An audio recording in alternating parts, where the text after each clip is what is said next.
Oh, wow, that doesn't work. Okay, this episode of the Co-optional Podcast, try again. Let's go again. This episode of the Co-optional Podcast is proudly sponsored by Squarespace. Get 10% off your first order at squarespace.com/cooptional. If you sign up for Squarespace, I might be able to afford to re-record the intro to this podcast so that it works properly. Squarespace.com/cooptional. Here's the show.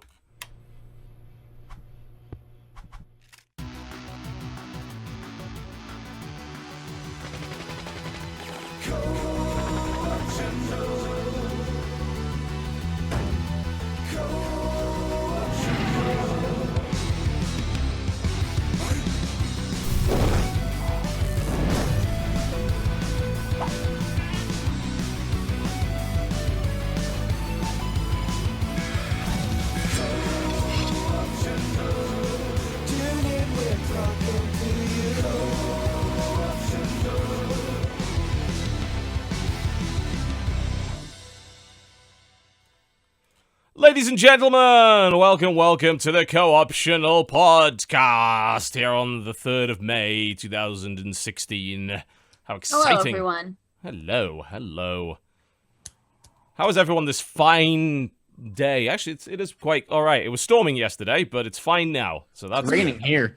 Yep. It's sunny here, like it is every day. So you don't get rain out in LA. They don't know what rain is. If rain starts to fall in LA, people just start crashing their cars into each other at random. You have to, like, purify your pee to drink out in LA. You need a still suit? Are you Fremen? Yeah. Is that what it is? Yeah. I see the blue eyes and the spice in LA. I ride a sandworm to work. I am Muad'Dib. That'd be badass. Oh my god. Pretty it's actually kick-ass, just Dune here. Yeah. I don't know if you realized. Entirely, yes. Mm-hmm. Hello. I also, just moments ago, showed Mathas the American Car Wash, and I'm feeling pretty good about that. I don't need to see that anime anymore. I've seen everything I need to see. I now know how to wash my car as well. Well, I mean, that is one of the ways. Only if you really love it. No, that's the only way. If you really love it, that's the way you have to wash it. Squirt lube up on my boobles, and then jump on and rub myself. Do some of this. Do some of that. Yeah. Man, you really lose your inhibitions when you aren't around Northern Lion, Mathas. I've got to admit that. I say the same thing around him, too. He just that's fair. Just doesn't. He just doesn't give him that down. He's too busy making Isaac jokes. It's pretty much all he does. I mean, to be fair, he's Canadian, so he can't really oppose anything, so he just has to go with it. I don't know if you've ever watched any of his videos, but anytime he says an opinion... I try my best to avoid them where possible. I love the guy. Ryan's one of my best friends. However, anytime he has an opinion on anything, he always prefaces it by saying, like, you're allowed to believe whatever you want to believe. Or, this is just my opinion. You're welcome to do whatever you want. I'm not saying... Just own it. Just own it. He doesn't own anything. It's hilarious. No, he refuses to take responsibility for anything he does. Just like a typical Canadian, damn it. So we decided to bring Mathas on because, of course, he was part of the Roundtable podcast. So I thought, you know what, maybe he should get his own guest slot instead of just having to deal with those idiots. So we brought him on. Hello. It's technically my 3rd time on the Co-optional podcast. It is, yeah. I was gonna say you've been on a few times now. Yeah, I think you snuck on. I mean, I don't think the Co-optional Live podcast counts. No, that doesn't count. You were sitting in the back, so that doesn't count. Yes. But I was on the first one when you weren't around. Jesse I wasn't there. Yeah, Jesse it was me, Cry, Jesse, Dodger. I was like, they needed a guest, and they were just like, well, please. I was like, all right, sure. And last time with the Roundtable plus UTB. Yes. Now I'm on properly. Indeed, there we go. So I'm giving you a proper episode, I guess. Not to say that the one that Jesse hosted was not proper. It was quite proper and gentlemanly, so I was told. It was. Jesse's always a gentleman. I am. True. I am all those things and more. Tipping your imaginary fedora to the audience there. It's very nice. You know your audience well. Yeah. I know TB's audience very well. Yeah, they're all jackasses. Every last one of them. I would love it if you were about to have a fedora. Oh my! Have you got a fedora? No! What the hell? Why do you own that? My audience. That's less of a fedora and more of a hat. A guy with a giant horn in the house would wear. That's not a fedora at all. Yeah, you're going on safari with that. Look at that thing. It's got the creasy shit. It's just rounder. Nope, that is. I mean, just because it looks stupid doesn't mean it's a fedora. That's you. Yeah, that's actually true. You're going to be in dungarees yodeling in any moment. In fact, you've got the yodeling pickle just to do that. You can emulate its success. Okay. We'll reconvene. We'll do this again later. I prefer you Good, remove that yeah. hat forever. Yeah, Where'd you that's. get that hat? I I prefer don't. you remove it to probably the At a don't. back. thrift store for a Alright. video a long time ago, and now it's just sat here being. Can you like lonely with launch no it into heads to sit on? space so we never see it again? Like, Oh. In that Fire video, into the did you sun. use it did you use that as a hat in the as Yes. What other ways, Jesse, if you were to use a hat in a video for something other than putting on your head, what would you use it for? I don't know. Maybe you'd be like, my character is called Crazy Hat Hands. He's got a hat for hands. He's crazy. Right? Crazy. Adam Sandler did it. He did a whole bit on that shit. That was the 90s. Did a whole movie on that. Yeah. it's Adam I'm Sandler, old known as, the face. most I talented got comedian. a pickle for a face. I'm crazy. Oh, That was a dear God. bit. That was an entire Saturday Night Live bit. I'm stapler hands. I got a stapler for a hand. That was a thing that we found funny in the 90s. It was a simpler time. It was a simpler time. I was watching all that in the 90s, all right? That was what I was watching. Yeah. Pizza That was- face. He had a pizza for a face. So for a face, one assumes. I Yeah. mean, it's true. It existed. It was a simpler time. Yeah. Silence. I mean, sure, why not? It is a complex time in 2016. You can no longer get away with some of the things that you get away with in the 90s. That is true. No doubt. You know what kills me is how often people Guns. say, Guns. Fire. Deadly Continue. diseases. It's just But. Swarms of bees. But. not the beat. Not the bees! You bitches! That's my favorite line for that entire effing movie is when he goes crazy and starts.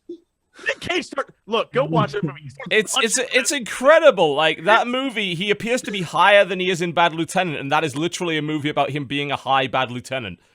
At the end, he starts punching women while screaming, "You bitches!" That's the last 20 minutes of that movie. It is mind blowing.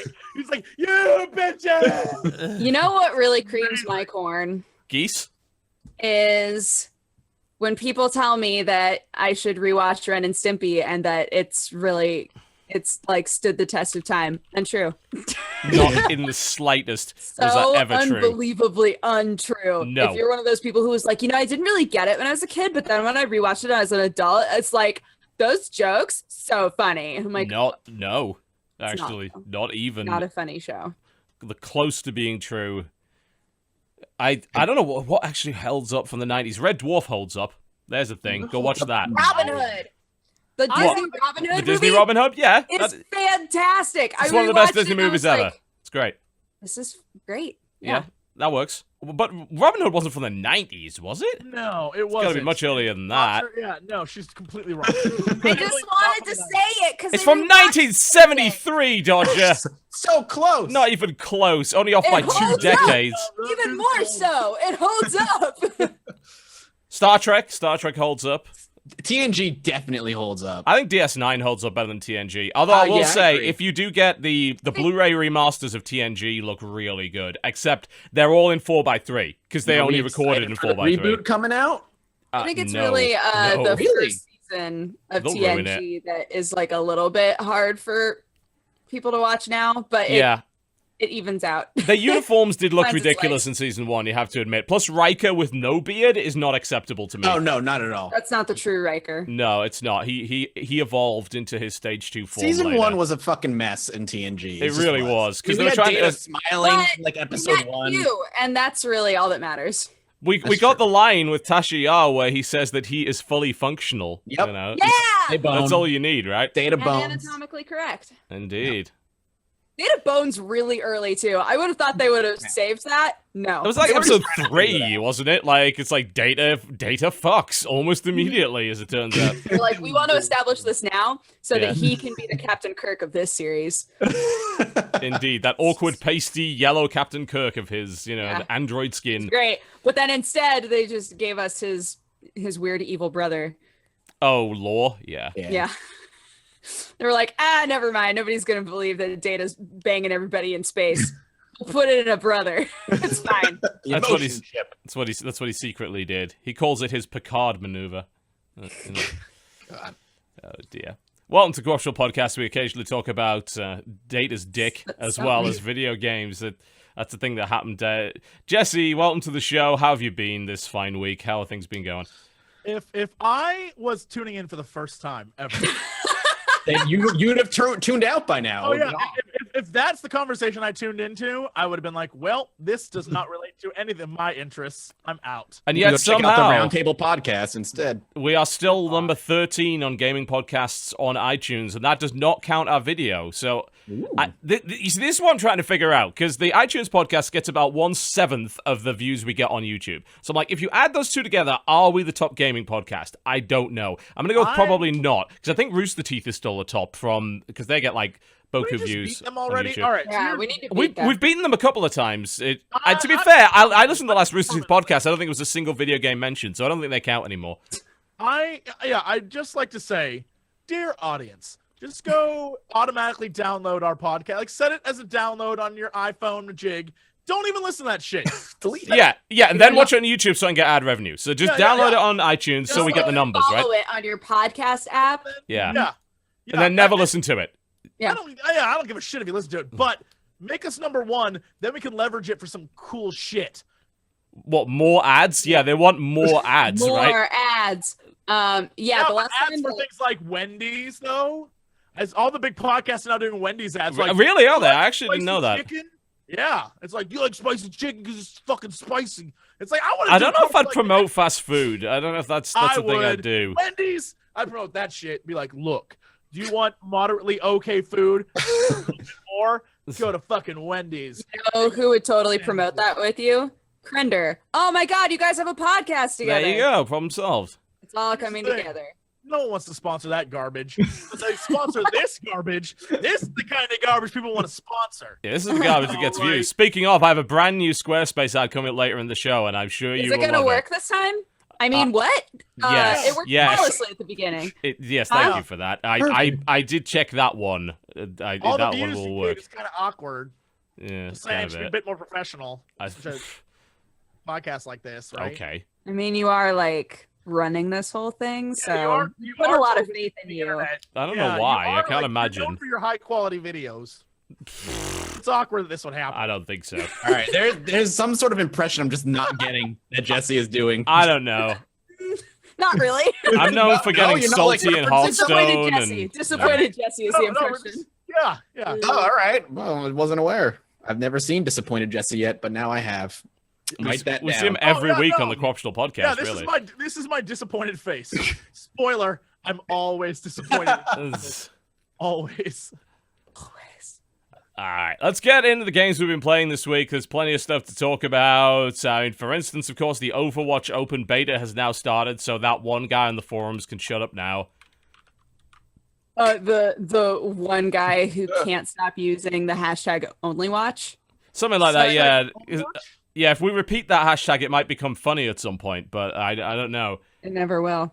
I don't think so. Their watch is about to end, guys. All right. Somebody yesterday, because of course it's a Blizzard game and there were like server issues at the very beginning. Naturally, yes. Yeah, somebody I was bumped like, it. "Oh man, so excited to play Only Crash," and I was like, Arr, "It's that's lost not. it now. It doesn't That's sound not like even- a game anymore." No, This pun doesn't that work. doesn't. No, it doesn't sound even remotely similar. You know, that's. One could say that joke was an only wash. Am I right? I'm work not it. planning. That wasn't very good either. Was it? No. I'm not planning on playing Overwatch until it's like actually released now, I think. Oh my god. All right. Look, I've been playing since it came out, and I've been doing the cheesiest, derpy. You're Like, just shitting on kids. the video that is rendering right now is proof that game is sentient. Literally, I go in, I'm like, I'm just gonna cheese on these motherfuckers and just go crazy on them. Immediately, the next game is like, "Hey, we're gonna put you in a game that has 30 seconds left. Good loss. Enjoy." And I'm like, "What?" So then I lose that game, get another game, totally cheese the shit out of that. The next game, 30-second instant loss. I'm like, "You're fucking kidding me!" So it's like, here, you think you're gonna be good? We're gonna even that shit out. It's unfair. I don't know why. I ran into a ton of people who obviously knew what they were doing this morning. I ran into maybe the most annoying Widowmaker in the history of ever, who apparently can quickscope, never seems to need to aim for more than a fraction of a second, and just kills everybody. Like, it almost Oh my felt gosh. like hacking. Like, the person was that good of a shot. Like, it was doing shots around corners and shit like that. It knew exactly where everybody was. It's like, well, it's like when you get shot by a Hanzo and then they show you the footage and it's just and it's bullshit. Yeah, the guy like didn't even charge it. It just like fell on your head from nowhere. I want to point out that GIF that I posted a while ago of that guy shooting at Weird Al, and he just fires this guy shooting at point blank range at Weird Al, and this guy fires at it like Weird Al fires an arrow at him and kills him, and I was like, that's every Hanzo encounter. You're like in his face shooting him, and he's like, what? Sorry, you're dead. You're like, how? Yeah, I think I have actually come to despise Hanzo more than any other character, because at least Widowmaker has to kind of stand still to do what she does. Yes. Whereas Hanzo is just like, I spam arrows, and sometimes they fall on your head and one-shot you. I'm like, this is fucking bullshit. I think really good. I've noticed. I've noticed some, since they had the open beta, you can definitely tell that we were very fortunate in close to be like mostly streamers and press people, because like some of the people that are in now, you're like, oh yeah, no, this is like some pro level. Yeah, like, it's just gonna wreck you completely. Yeah. So I'm like, all right, well, I'm gonna let those guys get way ahead of me, and I'm gonna take 5, let that happen. Back. Go level season 6 Diablo, call it a day, and come back tomorrow. It doesn't seem like anybody knows for sure if they're going to do another wipe before the game is actually released, which is one of the reasons why I'm like, I'm just going to hang back, I think, until it's released just in case, because... Yeah, because I've we all lost all of our skins and everything. I lost my cool shit, which I'm kind of pissed about. All my junk butt stuff. Means my legendary stuff is gone. Yep, and my first 6 chests were all bullshit. It's like, hey, you want some voice lines? I'm like, no, I don't. All mine were shit. I opened them up and it was all shit. I was like, all right, great. Yep, cool. I got 1 skin for Widowmaker, and I was like, right, that's it. And it was just a crappy level 1. I'm just waiting for them to open up the damn store so I can buy the skin that I want instead of fucking diving into those stupid damn crates. I never opened a loot box that gave me a skin other than a recoloring. Yeah. Which is kind of a bummer. That's a bummer. Yeah, that sucks. Everyone in chat's saying that they're wiping it. So... Are they wiping it again? Right. Well, I mean, I probably just won't even play, because they haven't added anything of significance in the open beta to even bother playing. Like, they haven't added a new mode or anything, so I'm just going to wait for launch, I think, at this point. It's literally like just a bigger stress test. Yeah. That's what I assume. We're all kind of played out anyway, right? I mean, we've been playing for months now, so we're just waiting for the. There's a lot of good like multiplayer games that I've hit recently. Anyway, there's a lot of good ones. Yeah. Yeah. I mean, Battleborn just came out today. I love Battleborn. Today? Yes. Yeah. Battleborn is out today. Let's move on to Battleborn then, because I love that. That game is so much fun.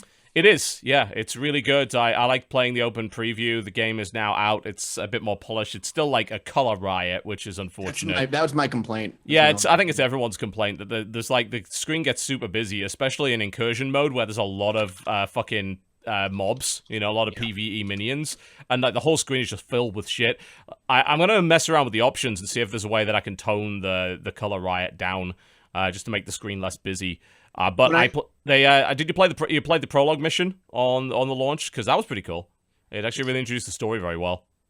I will. Yeah, I mean the most I played that tournament with Force. We did like a charity tournament for 20,000. We went undefeated, which was awesome. Yeah. But the thing that happened all the time is I was playing the melee character, and there's just so much shit going on screen that I would constantly like get turned around and not know where my team was. It was a very visually abrasive game. Yes. Yeah.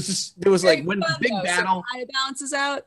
Yeah, I wish they just need to tone it down a little bit so I can kind of keep track of where I am, because at the end of being like in a huge fight, especially as the melee guy, you're just like, all right, what the fuck is happening? Yeah, if you have a dash of any sort and you end up dashing through somebody, you're like, where am I now? Yeah. I'm confused. It's definitely a problem with it. Like, yeah, I like the art style, but there's so much shit going on the screen. Too much. Way too much. Yeah, it can be a real problem. You get used to it after a while, but I don't think you should even have to get used to that. And it's a shame, because like I love the game. I think the game is phenomenally cool and does a lot of really interesting different things. And I'm playing quite a lot of it, I think. We have like a real talk come to Jesus moment on this one, because I feel like the release window for this game, I am really like, this is one of those things where I am very curious what the lifespan of this game is going to be. Yeah, based yeah. on the Battleborn? window. Oh yeah, based on everything that's happened and the fact that Overwatch actively tried to kill it. Like Blizzard does, you know, as Blizzard does this all the time, right? Yeah. Like they've done it for the last 10 years with they've deliberately timed their betas, their alphas, their releases, their big trailers around other MMO launches, and even with Hearthstone, like when there was a new card game coming out, I'm pretty sure they shit on Scrolls with it. They tried to shit on Might and Magic, their hero like card game thingy. They do this all the fucking time. Like it's an active business strategy of them. That Marvel does every time DC is going to release something. They specifically try to schedule their stuff at the exact same time. Yeah, and they launched the open beta on the launch date of Battleborn, like on purpose. On social media, Battleborn has spikes. Every once in a while, like every few hours, you'll see like a Battleborn spike. But Overwatch is a constant, like, it's everywhere. It's at fucking Taco Bell. Like, it's everywhere. And so, well, the marketing budget for that game is insane, you know. Right.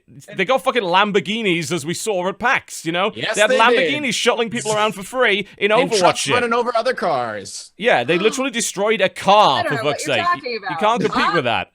No, what? I don't know what you mean. It sucks because a lot of games that are doing, I don't even say they're similar, but like Battleborn and Paladins, for example, is another one. Like the other problem with it is that people are so ready to be like, it's freaking second-rate Overwatch. Which is not even true. I'm actually putting a video together right now that compares the two, and Battleborn and Overwatch are completely fucking different games. Paladins and Overwatch are completely fucking different games. So people see cartoony graphics and first-person shooter, and they're like, it's Overwatch, but it's, you know, B-rate Overwatch from high-res. But the inherent problem with all of this is that all these things are coming out roughly the same time, and most gamers have to pick one. Yes. And they're going to pick the one that most people that they feel are going to play. And when all the hype is around Overwatch, everyone's going to flock there.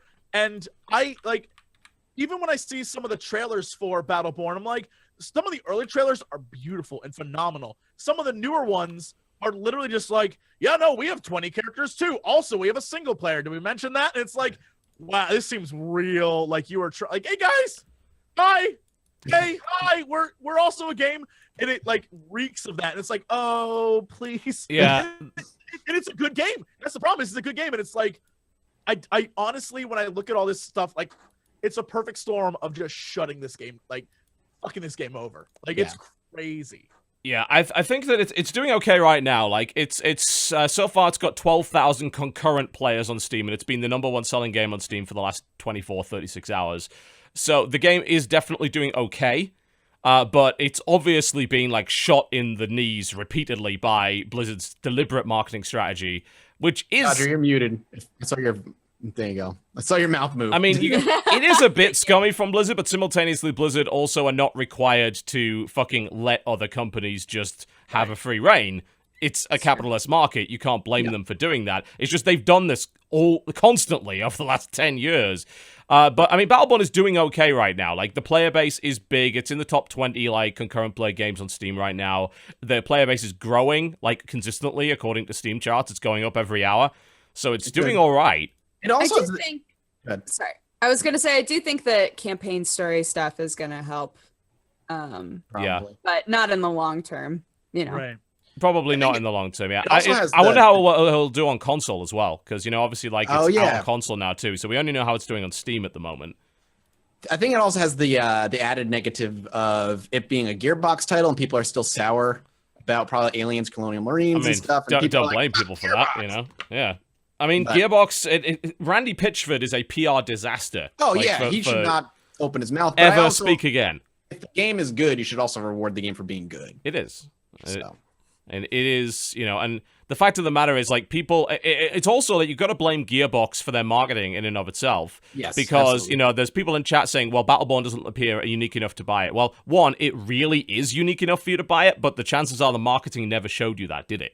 No, That's that's another problem for sure. Is the trailer that I loaded up YouTube today, got a trailer for Battleborn. The Battleborn trailer was not about the game. It was about everything. Like, look at all the things it didn't explain the game modes at all. It explained everything that was in it, but it didn't it showed the characters. It was like, here's a character, and he's big and brawny, and here's this guy, and here's this little tiny guy. And it was like, we have 25 characters, and we have 3 modes and a single player. It's like, that's cool and all, but to the vast majority of people, they like, you didn't show them shit.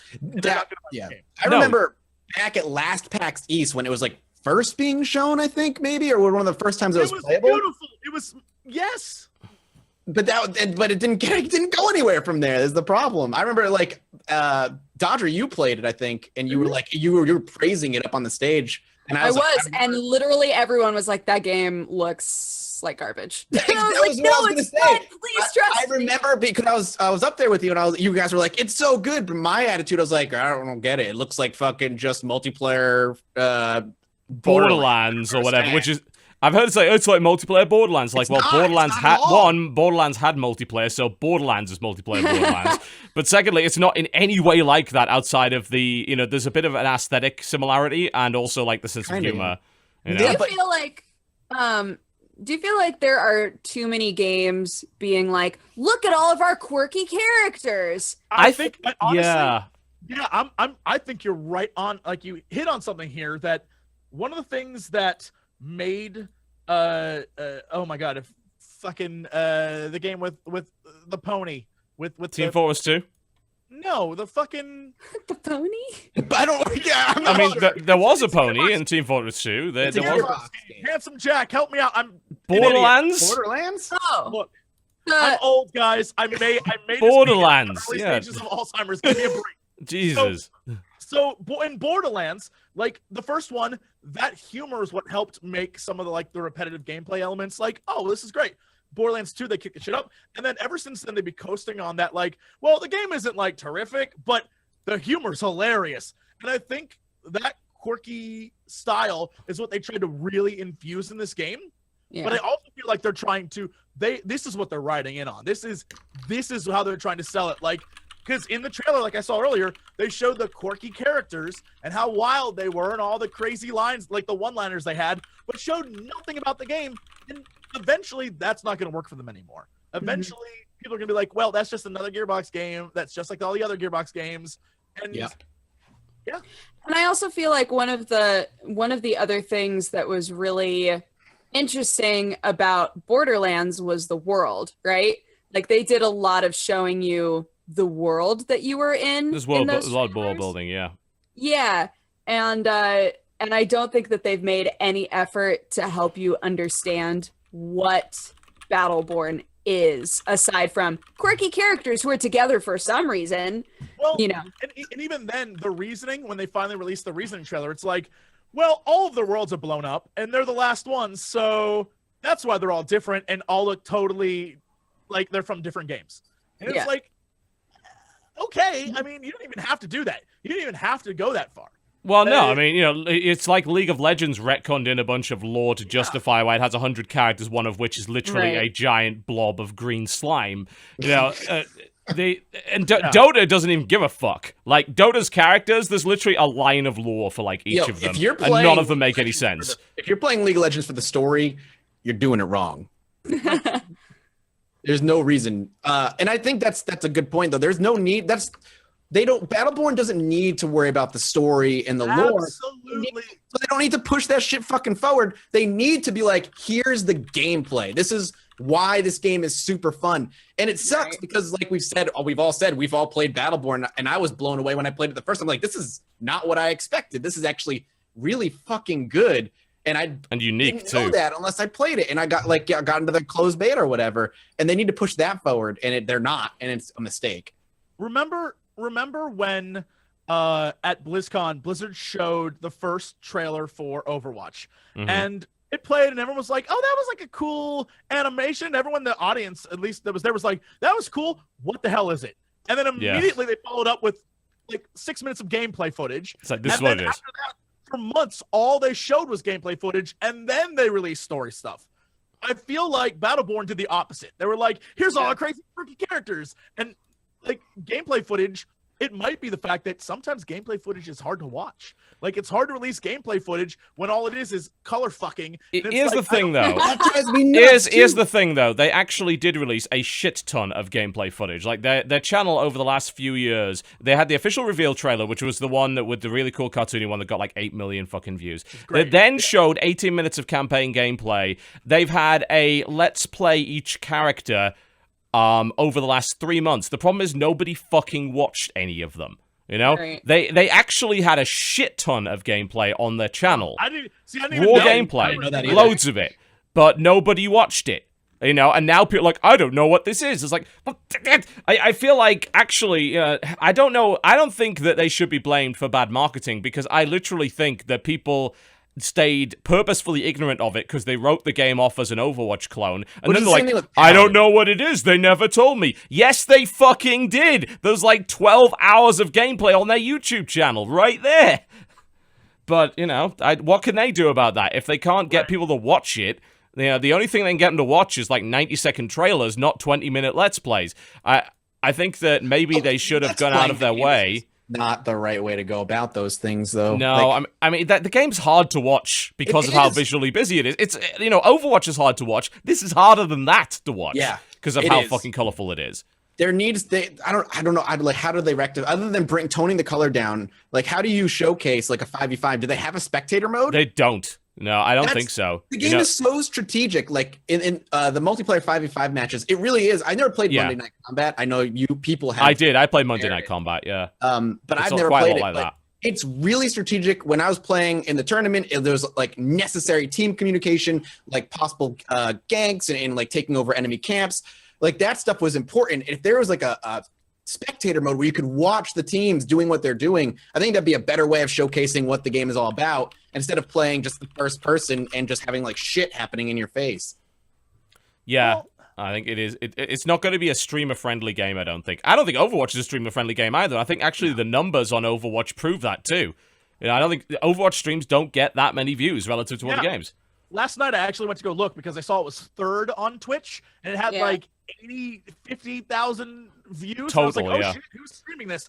And the highest viewed person had 3,000, which meant there was a ton of people playing with very little views. Yeah. Right now, it's like people are probably going to be, well, it's got loads of views now. That's because Lyric's playing it. Everyone else other than Co-Carnage is 3,000 views together or less. Now, Hearthstone shits on that, and Hearthstone is currently still shitting on it, despite the fact that Hearthstone's been out for 2 fucking years. You know, it's easy to watch.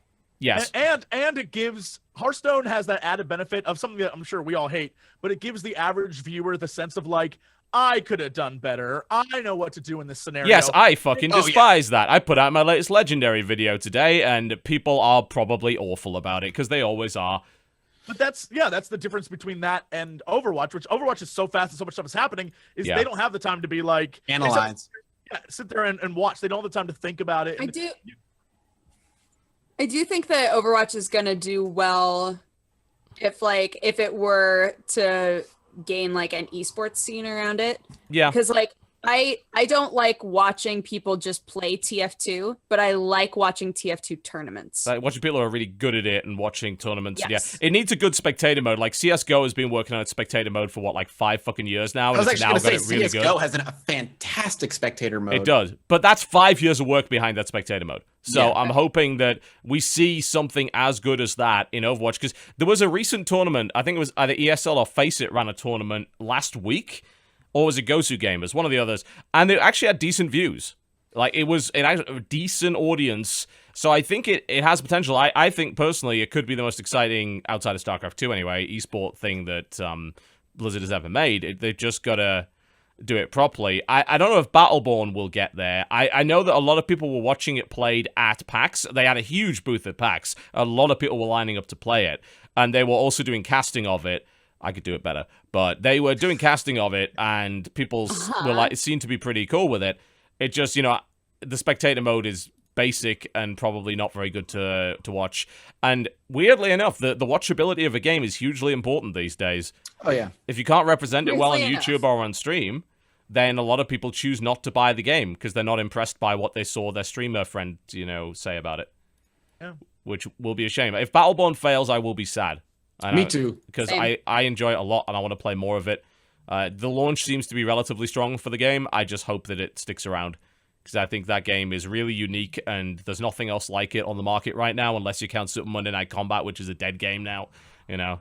So I hope to see more Battleborn stuff coming out, definitely. It's been fun to play, and I gotta say, I was quite impressed by the prologue mission. They force you to go through it, which kind of sucks, but it fleshes out the story quite well, kind of explains why the bad guy's doing what he's doing, and he's weirdly enough, like, he's also like almost like a Handsome Jack kind of guy, where he's like, I'm not actually the bad guy, I'm just doing what I need to do in order to make this work out. It's like, he has a point, you know? So I think that it could be kind of fun, although I do want to see them explain why the fuck there's a goddamn luchador wrestling thing going on. Because he's from a planet of luchador wrestlers. Well, of course, yeah, and he's the only one left, TB. God, he's the last one. Speaking of PvP, Dreadnought, yo. Dreadnought! Yes. Oh my god, so fun. God. Loot, if you need a healer, let me know. I'm ready. I'm ready to go. Yeah, Mathas, I hear you are the best healer. Only because nobody else wants to heal. I mean, to be honest, he can't be any worse than Dodger. Dodger's never healed anyone in her life. It was terrible. Jeez. Dodger was whatever she was the other day. I don't know what the hell you were the other day. Destroyer? Yeah, you were great at that. Thank you. The Destroyers are surprisingly good. I think a lot of people don't play them because they think, oh, well, it's an average ship. No, the Destroyer wrecks fucking face. Well, it's really fun if you have the like energy renewal on as one of your modules, and you can literally just go in there, get everybody's attention, and just tank through with multiple shields while everybody's attacking you, and then the little Corvettes come around and just kill everybody. It was awesome. We had so much fun. Corvette's my favorite. If you want to see Dodger do that, I posted a video last night that's literally her pressing that button and then screaming angrily at people like, come fucking get me. It's hilarious. Well, that's so the taunt ability, you know? Yes. Oh, yeah. She's just sitting there. She's like, they're all on me. Fuck them over. We're like, dude. It's hilarious. Yeah, my favorite part was my entire chat was like, she's doing so well. I'm so proud. Yeah, it is a, I mean, I would say the last few times we played, we had a great experience because Force and Mathas were amazing healers. So that's probably why it was so good. But it's a game that the more I play, the more it grows on me. Like at first I was like, oh, this is a really cool concept. But the more I play it, I'm like, holy shit. It's so good. I love nuking people. It is maybe my favorite thing in the world. That's cool. And it's a ton of fucking fun. I love Every time we played without you and we had nobody on the team with nukes, we were like, where the fuck is Jesse? We need some nukes. Nukes do so much damage. If I've got a beef with the game, it's that the game modes are really simple. Like, it literally is kill the other dudes, and there's nothing else to it. And I was finding myself getting bored with that. You know, the combat is pretty good, but it reminded me of the same issue I had with World of Tanks. It's like, okay, so the mode is you kill tanks. Like, is there something with a bit more substance to it? Not right now, there isn't. I mean, yeah, and I think that's something they definitely need to focus on because that's the longevity of the game. Although that said, fucking World of Tanks is still doing great. So yeah, it is. Man. I mean, there's no doubt about that. Mostly in Eastern Europe is where they love World of Tanks. Is that right? Yeah. I mean, they love World of Tanks everywhere. It's super popular. It's just, I found, when I was playing that the game mode was just so boring. It's like, you get in a tank, you kill some tanks, you blow up, and then you go in another game. Like, okay. Yeah. I want more objective-focused gameplay, and Dreadnought is suffering the same problem of not having an objective other than kill the other dudes. And to me, that's not enough to keep me playing it. But I've been having fun as a Corvette. I admit, I go with the Blink Warp Corvette build with the heavy torpedo. I just blink in behind them, fucking unload a heavy torpedo into their ass, and just nuke them with everything I've got, and then blink out. It's really, really fun to fly that way. I was going to say something that I love is if you have the electric pulse as one of your modules, as one of the bigger ships.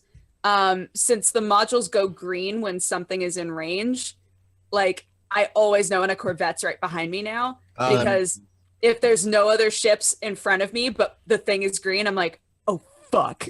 Oh, there's somebody right next to dirty. me. Awesome. If you roll with auto guns, Corvettes just melt. Like, Corvette gets close to you, turn your auto guns on, and they just destroy the Corvette completely. You don't even have to do anything. I'll never heal the scar of the time we got crushed by 5 Corvettes, though. Oh, that's rough. Those guys, all right, yeah, no, there's just a pro team. And they are just rolling through, and they went to every stream and played, and then they went to the stream and like, you guys were the saltiest people we ever played, out losers. We're like, fuck you. I hated those guys. They're like, we're the best. I'm like, a bunch of idiots. Is this the same group that went all sniper? Yeah. They just like all they do is they're like, yuck, we got you. Well, I mean, the absolute best thing to do if you want your game that you're great at to survive is literally drive away all the people making it popular. You know, That's real what we fucking were saying. smart We were like, jackasses. why?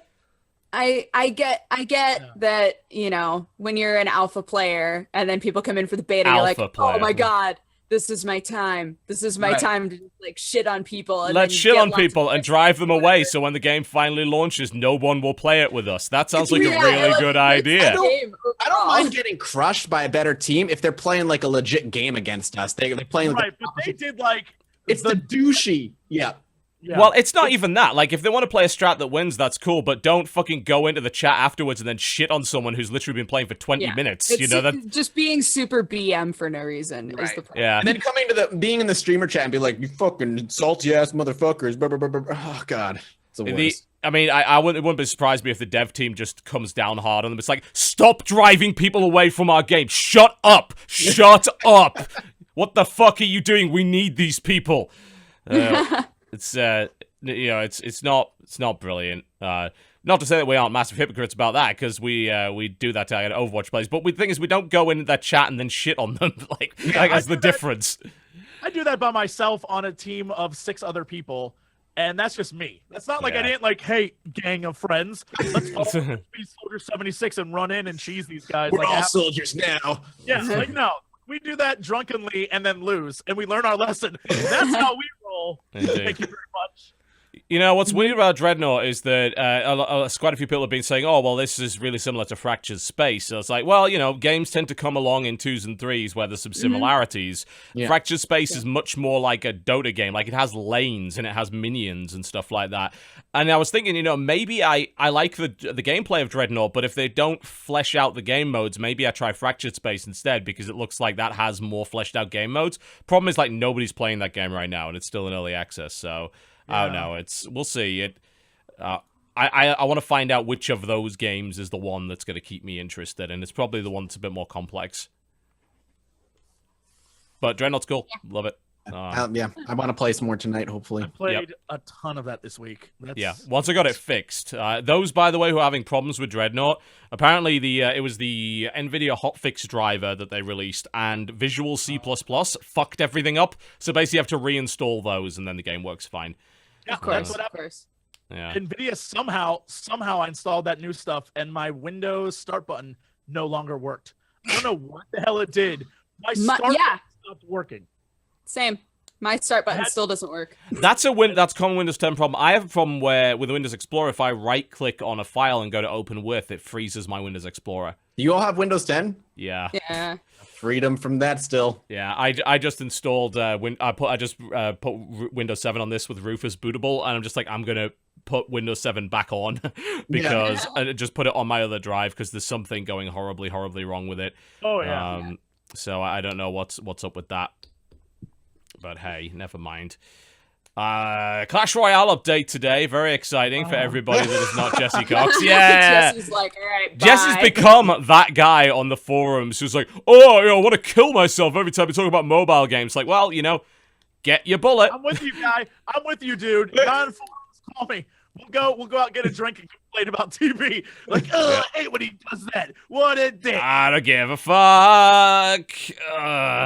I hear that bomb towers don't live for as long. No, they don't. Yeah, and that's good because bomb towers that they exist on the field has gone way down, so that's good. Yeah, they've nerfed the defensive stuff. They added in a bunch of new units. They've also doubled all the rewards you get, which is sick. So you can get gold every time you win now, right? Yeah, so if you have 4 chests and you can't open any more, then you still get gold for a win. So there's actually a point in playing more than 4 games and 4 wins at a time. Every time you get a crown chest, it's now double the rewards they used to be. The drop rate on the good chests has improved. And you can also donate double the number of things to your clanmates every day. So basically, they just buffed everything that gives you free shit, which is good. Right. You know?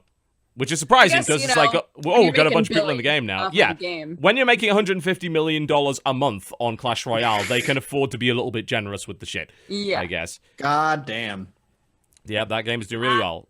Damn. Yeah, there's a couple of new units in there that seem fun. The only ones I've run into are the skeletal soldier dudes, where they spawn a squad of 3 skeletons that have shields, so their shields can take a certain amount of damage, then the shields fall off, and then you have to take their health down. So you throw a fireball at them, it just knocks the shield off. So it's kind of a different interpretation of the Dark Prince, but I'm glad they're adding more units in. It's adding more variety into the game, so that's cool. And for all you people who are in the high end, I'm still in like the 900 range, fighting princes. And I sat there for a long time, and then I got into the 15 hundos, and I was like, oh my god, I'm a king. And back down to the 12 hundos, and now I haven't touched it in a while, and instead I've been playing Sailor Moon Drop all the time. So the hell is that? It's literally Candy Crush, but everything is Sailor Moon. It's amazing. Match 3 Sailor Moon, got it. It's so good. It like tries to take you through the storyline of Sailor Moon, but like abridges it to a fault, where you meet new characters and it's like, wow, this person seems like they could also be a magical girl. Will you say this phrase for me? And they're like, okay. And then they say the phrase and they're like, wow, I transformed into a magical girl. And then it like moves on. It's so funny. That's it. The end. Move on. Sure. Yeah. So I've been playing that a lot. Jesse, not a fan. No, it's I'm so amazed. Cute. I'm amazed at some of the games that you play. It truly blows my mind. Yes. Wait, are you shocked that I'm playing Sailor Drops? That's what I was gonna say. You're actually. I'm not at all surprised by that. I'm shocked that you would play it. I'm shocked that that game exists. What? They do little dances. People like Dodger exist. There's a match 3 for literally everything. Right. Just doing a little dance. There's an audience for everything on YouTube. There is a match 3 for everybody on the mobile device. There is. There are actually some like really good match 3s that are sort of aimed at core games. They're actually usually companion apps. You know, there's a Battleborn clicker. I shit you not. It's called Battleborn Tap. You put heroes on the board. They literally just fight like it's an idle game almost. You can fire lasers with your fingers and stuff and summon dudes, but outside of that, you just leave it running, and it earns you shit for the main game apparently. So that's kind of cool. Are there microtransactions? Well, of course there are. There are in the mobile game, but there are no microtransactions in the main game. That's always how they do it. It's like, we got no microtransactions in the main game, but we're going to put them in the mobile game because we know the mobile fuckers will pay some money. Yeah, there you go. It's a neat little promo app anyway. It's not fun to play, but it's a neat little promo app. I'll give them that. What's the other thing I was playing on mobile? Oh yeah, Space Marshals, by the way. If you want an actual video game that's on mobile, Space Marshals is pretty fucking cool. It's like I wouldn't necessarily call it Diablo-like, but it's a sort of top-down stealth or combat game where you are a space marshal hunting down bounties. You can take a couple of different weapons in, there are different weapon drops and loot you can get. And it's actually like a really good touchscreen game it's almost like a bit Metal Gear Solid-y in a way. Like, you sneak around and then you take people out before they notice you and stuff like that. And it was free, I think, on the iOS store last week, so I picked it up and played it on the plane. I actually had a lot of fun with it. It's a really nicely put together game with really good combat mechanics. So if you want a game that doesn't suck on mobile, Space Marshals is probably something to look at. Nice. That was cool. Play a little bit of the Pathfinder Adventures card game as well. That's very strange and weird. Oh, how's that? It's really odd. Like, I'm trying to figure out exactly how to play it because it's really different. It's all about like dungeon crawling and fighting against PvE, like fighting against the deck. It's got nothing to do with competitive at all. So there's some weird mechanics. Like, it's like you got to draw your equipment out of your deck and your equipment and all this other stuff. And then there's encounters and things that happen. I'm still trying to get my head around it. So we'll see. Looks all right though. Pathfinder's dead to me now. D&D 5th Ed is out, so yeah, that killer. I don't play Pathfinder anymore. That's sad. I never really got into Pathfinder, but I really didn't like 4.0 with D&D. 4.0 was fucking trash. It was World of Warcraft pen and paper. It pared it down way too. It like took a really complex system and then tried to oversimplify it. So there was Pathfinder was basically just 3.75. It took what was great about 3.5 and then kind of fleshed it out, fixed a lot of the problems, added to it, and then the Wizards lost a lot of money to it. So like, 5th edition, here you go. And 5th Ed is fantastic. It is really good. I like 5th. You may want to play the card game then, because it just like it seems like it's trying to emulate a pen and paper RPG, but in card form, which I think might actually be pretty interesting. fun. I mean, I'll check it out. Yeah, it's free to download, so you might as well. I never used Pathfinder, like, as far as pen and paper stuff for the world. We took D&D worlds like Faerun and Eberron and just applied Pathfinder rules to them. Yeah. Pathfinder world was like, this is getting really nerdy, but it was like completely disjointed. It didn't feel smooth at all. I didn't like it. Yeah, and the other thing, a lot of us have been playing on mobile, including at the... so I officiated a wedding this weekend. I don't know if... Yeah, I heard that. That's And awesome. you managed to That's not a thing. offend anyone, which... Yeah, which is impressive considering 95% of the people in the room were Chinese. So I was like, okay, I don't know if my British humor is going to work here. It did, thankfully. Thank fuck. Thank goodness. It's like the bride's father did not kill me, which is great. You know, he was happy with how I did things and I didn't fuck anything up. And I managed to get the vows out without screwing them up and everything like that, so that was good. It was actually a surprisingly more fun experience than I expected. Everyone was, like, really chill and was... Because I think they'd been brought in and to expect that it was going to be kind of a light-hearted ceremony, so they weren't expecting any super serial shit. So they did the Chinese tea ceremony before that, and I didn't do anything with that because I had no idea what I was doing. So they did that, and then it's like, now we get the kind of more American casual sort of ceremony with the vows and the speech and everything, which worked out pretty well. But after that, I played Hearthstone with the groom while the bride was going around greeting everybody. And he plays Zoo, so he's a scumbag, and I wish him nothing but ill health in future. God, I wish I had never played this with you because now I look at you like you're a shitlord. Did you know that in Korea, the Zoo deck is now known as the Reynad deck? Because he is at fault for that. Like, he's the guy that made the deck, so in Korea they called it Reynad. And it's like, I hate you, Reynad, so fucking much. You have ruined so many things in my life. You've ruined lives. Indeed. I love every expansion because I think, it's going to change the meta, and except it hasn't. Like, the only thing that it's done to change the meta is that 90% of people are playing Cthulhu decks, and I'm going to keep saying Cthulhu. Right, fuck you that think it's Cthulhu. It fucking isn't. It's been Cthulhu forever. I say Cthulhu. It's Cthulhu. It's been Cthulhu forever. Cthulhu. I've said Cthulhu since Cthulhu came out. Since fucking patch 1.2, I think, where they released AQ. I've called it Cthulhu. I'm going to keep calling Cthulhu. Well, that's fine. I don't give a fuck. Look, call it whatever you want. You're wrong, but call it whatever you want. Here's the fucking thing, right? This is the same issue that people had with Lovecraft with Cthulhu. There are multiple pronunciations of it, and they're all correct. The whole point is that there's no correct pronunciation of Cthulhu. So there are people saying a bunch of different things, and it's the same thing with fucking Cthulhu. You can call it whatever the fuck you want. There is no correct pronunciation. So fuck you.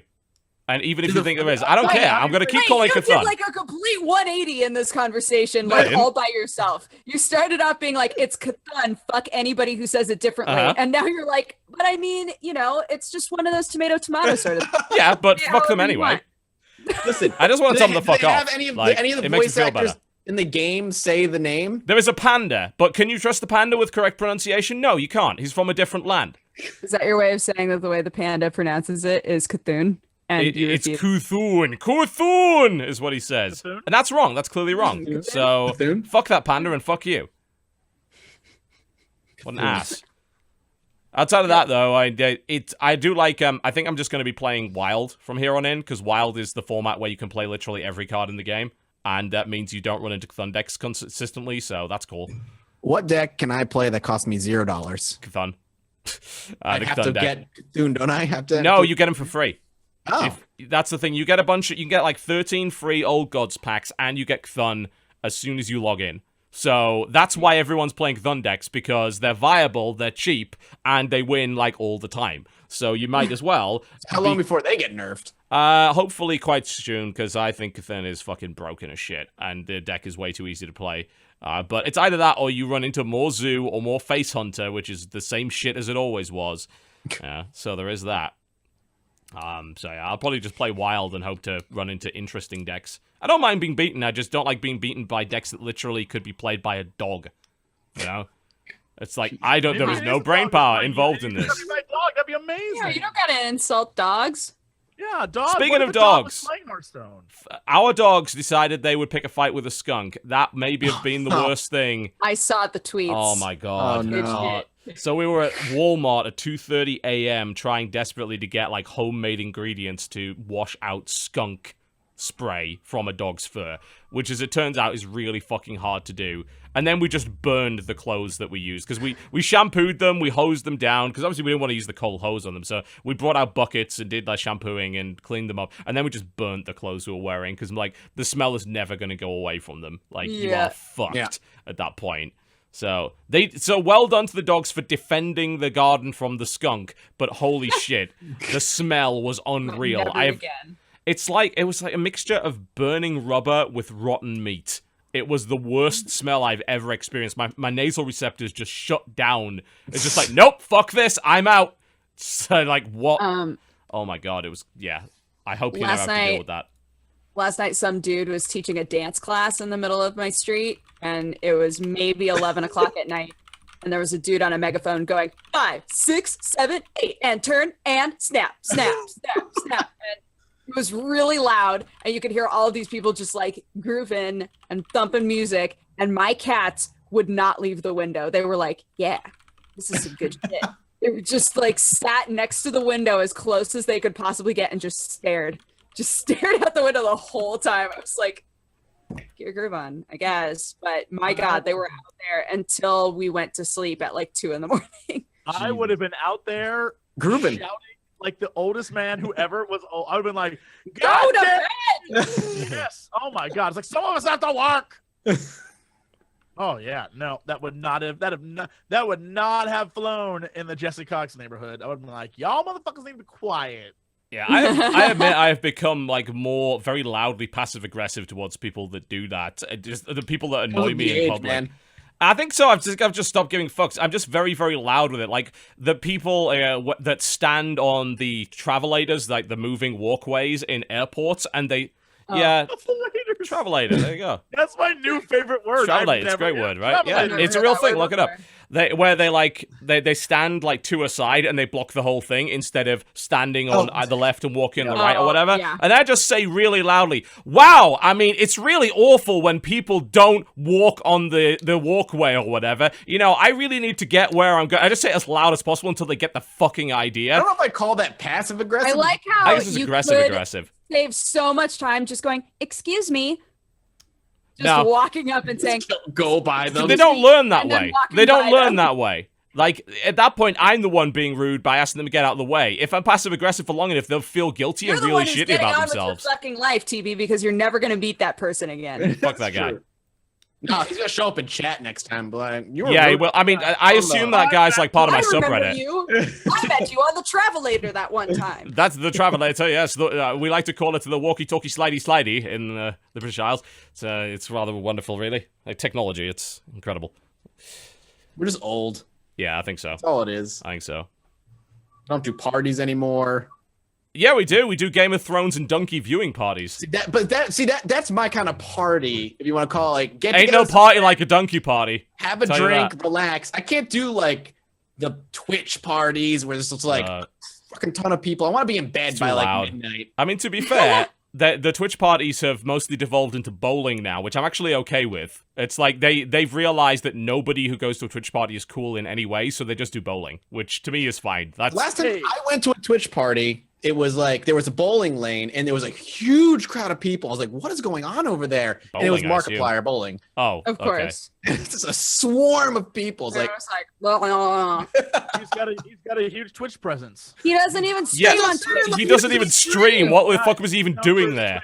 Yeah. He doesn't stream, but he was bowling with like a crowd of people. To be fair, like 95% of the people at Twitch parties are not in any way involved with Twitch. They just show up for free shit. So free drinks, really. Yeah, that's what it is. Although I'll give Twitch credit for the Twitch lounge at PAX. That was great. You could just go in there and chill out. But I have to admit, I had to pull at one point a "Do you know who I am?" fucking moment to get in the door, because I don't know, like if they just switched security and they had no like the guy didn't know me, and and they wouldn't let me in. Like, so found him. I do Twitch and I have a lot of subscribers. Can you let me in, please? Like, and then fucking DJ Week comes by. I was like, let him in. I was like, thank fuck. This is gonna get really awkward all of a sudden. I hate having to do that. And I got in. You did. Of course he did. I just told him I was ammunition and got in. They were like, "Oh, you're famous." I was like, "Yeah, I am." Yeah. Your ammunition, fucking hell. It's like, I'm legendary Leah. It's like, Yeah. No. Hey guys. Please don't compare the two. Anne is lovely. no, yeah, Yeah, that's true. That isn't please. fair at all. Yeah. It's like, that's comparing a piece of shit to a nice person. Let's not do that. No. Jesus. That's not good at all. But Hearthstone's good, I guess. Except I hate the people playing it. And you know what? I'm going to be a damn salt mine when I play Hearthstone, whether you like it or not. If you don't like it, don't watch my fucking videos. Hearthstone is a salt game. It's a salt generator. It's my salt game. It's the one that I like to play to shout at people. And it's like, I am so much better than you if you were not playing this deck. Damn it. That's how it is. That's Hearthstone in a nutshell. So yeah. I wouldn't know. Well, you will now, because you're gonna go join the legions, the cult of Cthulhu. Cthulhu. Cthulhu, Yogg-Saron, N'Zoth. Yes, sir. Yogg-Saron is quite the card.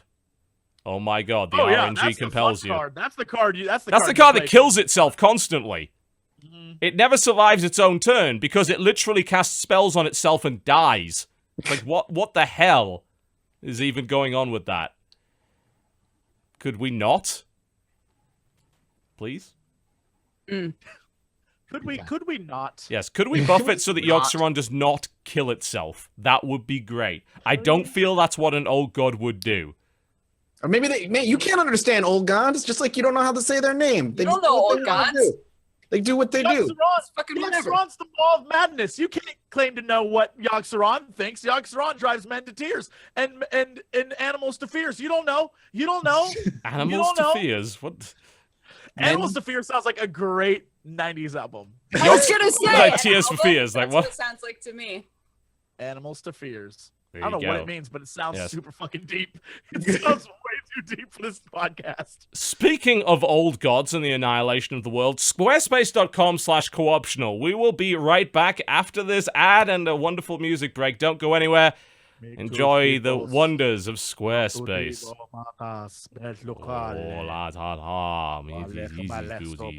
Swanky panky. Squarespace. It's a piece of cake to make a pretty cake. Oh, no. 6 Wait, gerbils. it takes a piece of cake to make a pretty cake? Fuck you. It's a piece of cake to make a pretty cake. Oh god, just stop. Have you ever noticed how everybody featured in those fancy Squarespace ads look like they live in the cleanest house imaginable with high-quality furnishings and wonderful appliances? It hadn't crossed my mind, no. Well, I've come to the conclusion that not using Squarespace might be the cause of all our problems. How do you figure that? Okay, think about this logically for a moment. The kitchen's a mess, right? Yes, that's your fault. It's always your fault.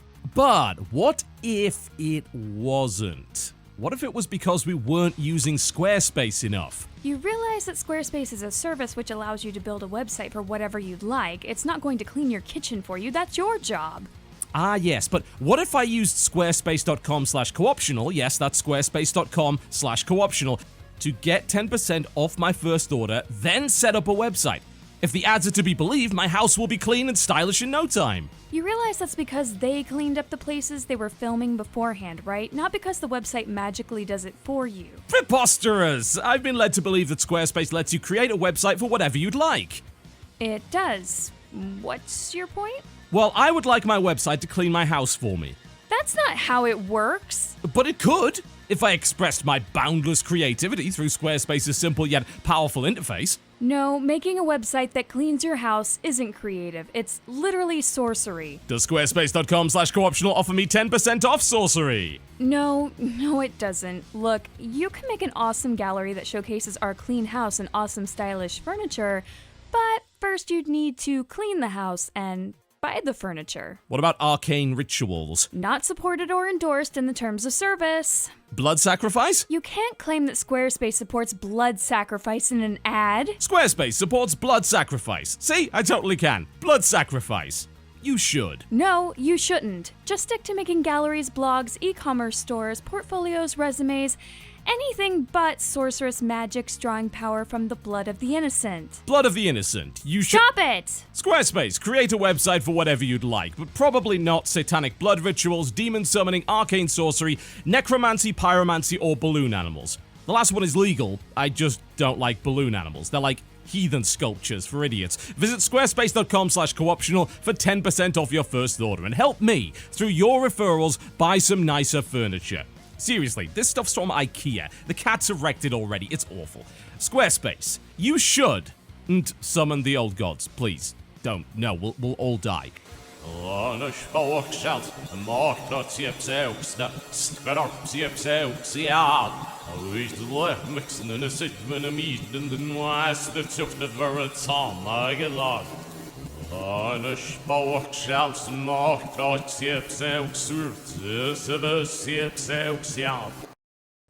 Ladies and gentlemen, welcome back to the Co-Optional Podcast.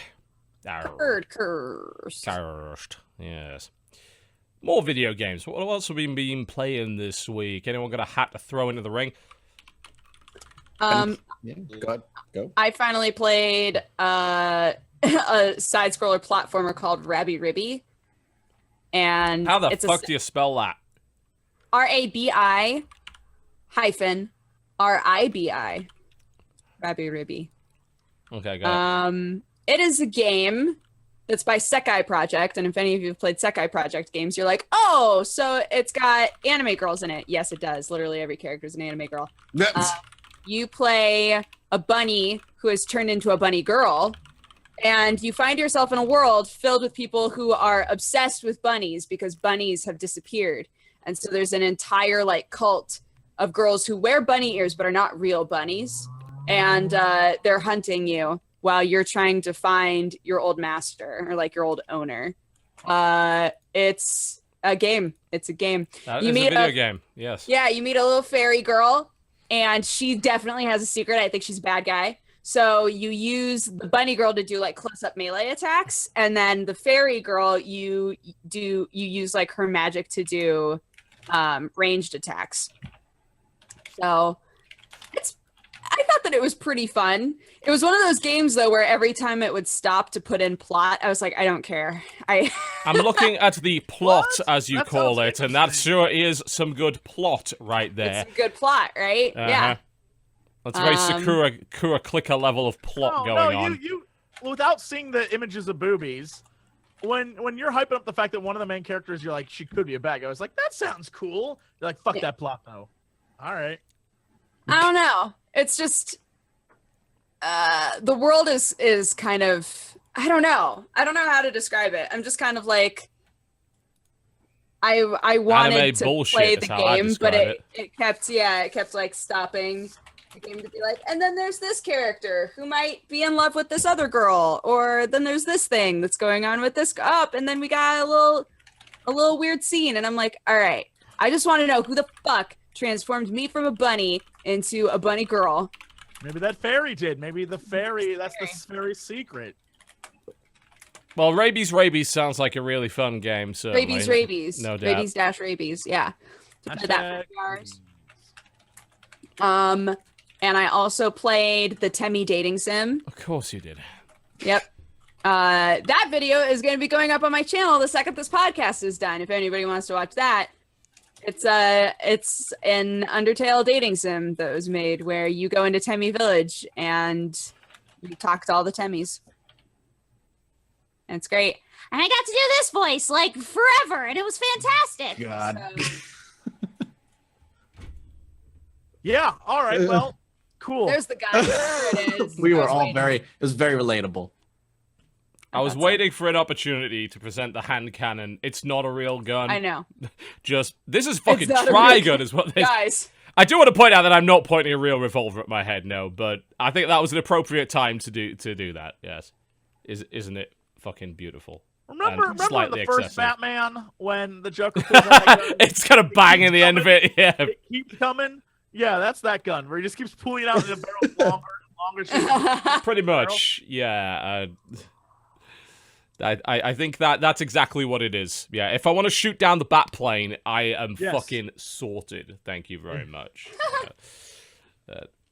Okay, did you play any real video games instead of weeb trash? I'm curious to know. I'm almost done with this season of Diablo. All right, yeah, you guys were streaming quite a lot. Who died first in your hardcore run? Come on, admit it. Sam died! Sam has died 3 times, and the rest of us have not died at all. Jesus. So all those times when y'all motherfuckers are like, Dodger bringing you down, Sam, with that hardcore mode, I get it. No. Sam's the one who dies a lot because Sam is like the sort of person where he just runs ahead of everybody and then he dies. And we're like, Sam, why? That sounds about right. Yeah. Yeah, it's been fun though. I tried to do my my Torment 4 level 20 dungeon thing that I have to do all by myself in order to finish the season. And the highest that I could do was level 18 because I guess I hadn't done enough yet. And doing level 18 by myself was a nightmare. There were a bunch of hounds chasing me. I was not built for that. So I had to like completely change. I had to be that guy and look up a build to make it so that I'm not such a glass cannon. And now I'm a bit better, but I yeah. haven't died once because I'm not an idiot who plays hardcore mode. Right. So that means you have died. You're not a It, real. it didn't make a hardcore difference. Yes. Yeah, I haven't lost my character. I'm doing great. Mm-hmm. Yeah. I will be one of the people to say that The thrill is there. it is very hard for me to understand why you guys play hardcore. Like, that seems like a horrible waste of everyone's time. No, I can't go back. The thrill isn't there if you're not playing hardcore. No. It's I boring without hardcore. I need it. Eventually something will happen to you that you realize the folly of your ways, and you'll quit. I cite Witcher 2 Realize I've hardcore. died a few times. I died in a fucking cutscene. I refuse to do anything. I can't. That do was anything. not a Diablo. Doesn't matter. It ruined hardcore for everything. Here's my problem: the fact that all the Fire Emblem games I can just reset, and it's like it's like, oh yeah, no, I'm totally playing hardcore mode. If someone dies, I'm like, reset. Let's try that battle again. So you don't play like Iron Man mode XCOM? No, fuck that shit. You guys are nuts. No, see, that's the only I way don't to play XCOM. Iron. I don't know. I don't think you can compare hardcore Diablo to Iron Man mode XCOM. Like, in XCOM, you lose a dude, that's cool, you can get another dude. If you play fucking hardcore in Diablo and your character's dead, it's dead. You know? Losing a member of your squad versus losing basically your entire squad forever and having to restart the game is not the same thing at all. So playing hardcore Diablo is like playing hardcore Minecraft. Yeah, and I can't understand why anyone would do that, but apparently some people do. What? There's a hardcore Minecraft. Yeah, there's a hardcore mode in Minecraft that's got permadeath. You die, you lose everything. Yeah, that exists. That's a thing. I don't know why you'd play it, but it is in the game. But there is like shit to do in Diablo. I know.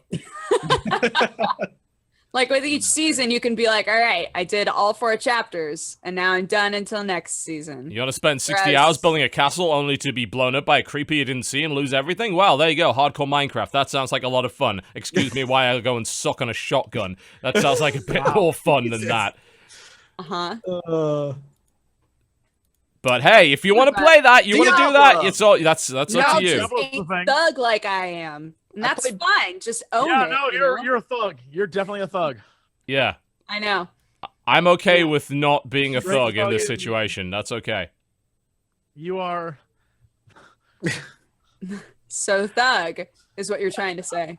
Yeah, I've never. Yeah, I mean, you see thugs all the time going, I'm a thug. I'm such a thug right now. Oh my god. I mean, that's pretty much what 50 Cent Gangster's does, you know, when he fun. makes fun of people with autism because he's super gangster. You know, that's what gangsters do, right? Yeah, Dodger. Sure. Yeah, Dodger. West Side. Fuck you. Thanks for associating me with Fuck that. you, 50 Cent. Appreciate it. Yeah. Not only do you now represent all women, but also all rappers and Indeed. thugs. All rappers, every last one of them. Good job, I Dodger. apologize for Wow. all of my demographics. Diablo. Good times. Indeed. There's nothing controversial about saying 50 Cent is a piece of shit. Come on. I think that's something we can all get behind. Whatever, man. He made that sweet video game. Blood in the You money. know, it's weird they might say that because Blood on the Sand was actually a good video game. I don't think it had anything to do with making it, but the 50 Cent game, at least the second one, was actually good. And I'm not kidding you. It's actually a fun game. Never played it. It's good. Me neither. It's What's legit a fun. fun game? Stellaris. Yeah. Yeah. You're embargoed on that though. You can't talk about that yet, can you? I thought it was only embargoed that I can't show Let's Plays because I've seen people talking about it. Well, I mean, I don't know. Maybe you say whatever the hell you want. I know it's streamable on the 5th because I got my code yesterday. They're doing a huge multiplayer stream event right now. Really? Are they? Okay. Yeah, well, yeah. By all means, do talk about Stellaris. I'll then talk about I know that you can't do reviews until the 9th, but I won't say if it's good or on the bad. 5th. But I will say I've been playing. Yeah, you are literally not allowed to give a critical opinion. It that says so in the embargo because it's like that will count as a review. I will say so the thing with Stellaris that people are curious about and is it as complicated as all Paradox games? Because Paradox games are super like deep and complicated, and they're not known for their tutorials. And no, they are not. Stellaris is as deep and as complicated as all their other games, but I would consider it their most approachable. And I've been thinking why is Stellaris more approachable than like CK2 or EU4? I think one of the reasons is with Stellaris, unlike CK2 and EU4, you're not dropped into this middle of like an existing world. Where in EU4, you're like, all right, I'm going to play as this country. And you start at a very particular period of time. If you decide to play as England, you drop in, you're like, oh, I'm in the middle of a war and I have these allies and these enemies and I need to like manage all of this shit all at once to even get going. Mm-hmm. Where Stellaris is like, all right, here's your solar system. You've met no aliens. You've done nothing. You're just come into space. You don't have to worry about alliances or rivalries, and you can kind of slowly build your empire from the ground up and you kind of get introduced to all the mechanics of the game without having to worry about them all at once. Yeah. And that really helps bring it into new players, I think, laps and just teach them how deep and how complicated Paradox games can really get, as opposed to being like, you're England, good luck. Yeah, just drops you in the middle of it. Yeah. I think, does some familiarity with 4X space strategy games help you in this one? I would say yes, but I'd say moreover, it's just familiarity with Paradox games. Oh, I'm super fucked then, because I haven't played with any serious effort any Paradox Grand Strategy because they've just been too fucking daunting. It's weird because there are elements of EU4 and elements of CK2 all in this game, and a bunch of new stuff that they've done. But there are like 4X elements that you've seen in other like space 4X games as well, but just, the Paradox twist on it. Does it have a decent tutorial, unlike all the others? So yeah, there's just straight up no tutorial. What you do is you start up a new game, and they have like a tutorial bot that's like, do you want me to explain things? All right, so it's basically Clippy, Paradox version. Yeah, that's exactly. So it looks like you're trying to build a galactic empire. Would you like me to fuck off or explain how to do this? Yeah, that's it. And so as you click on things, he'll pop up and he'll like, there's a VO for it, but like this is also a box you can read and he'll explain what those things do. But there's no like straight up, all right, let's build our first empire together. I mean, learn as you play is not terrible as long as it gives you enough information.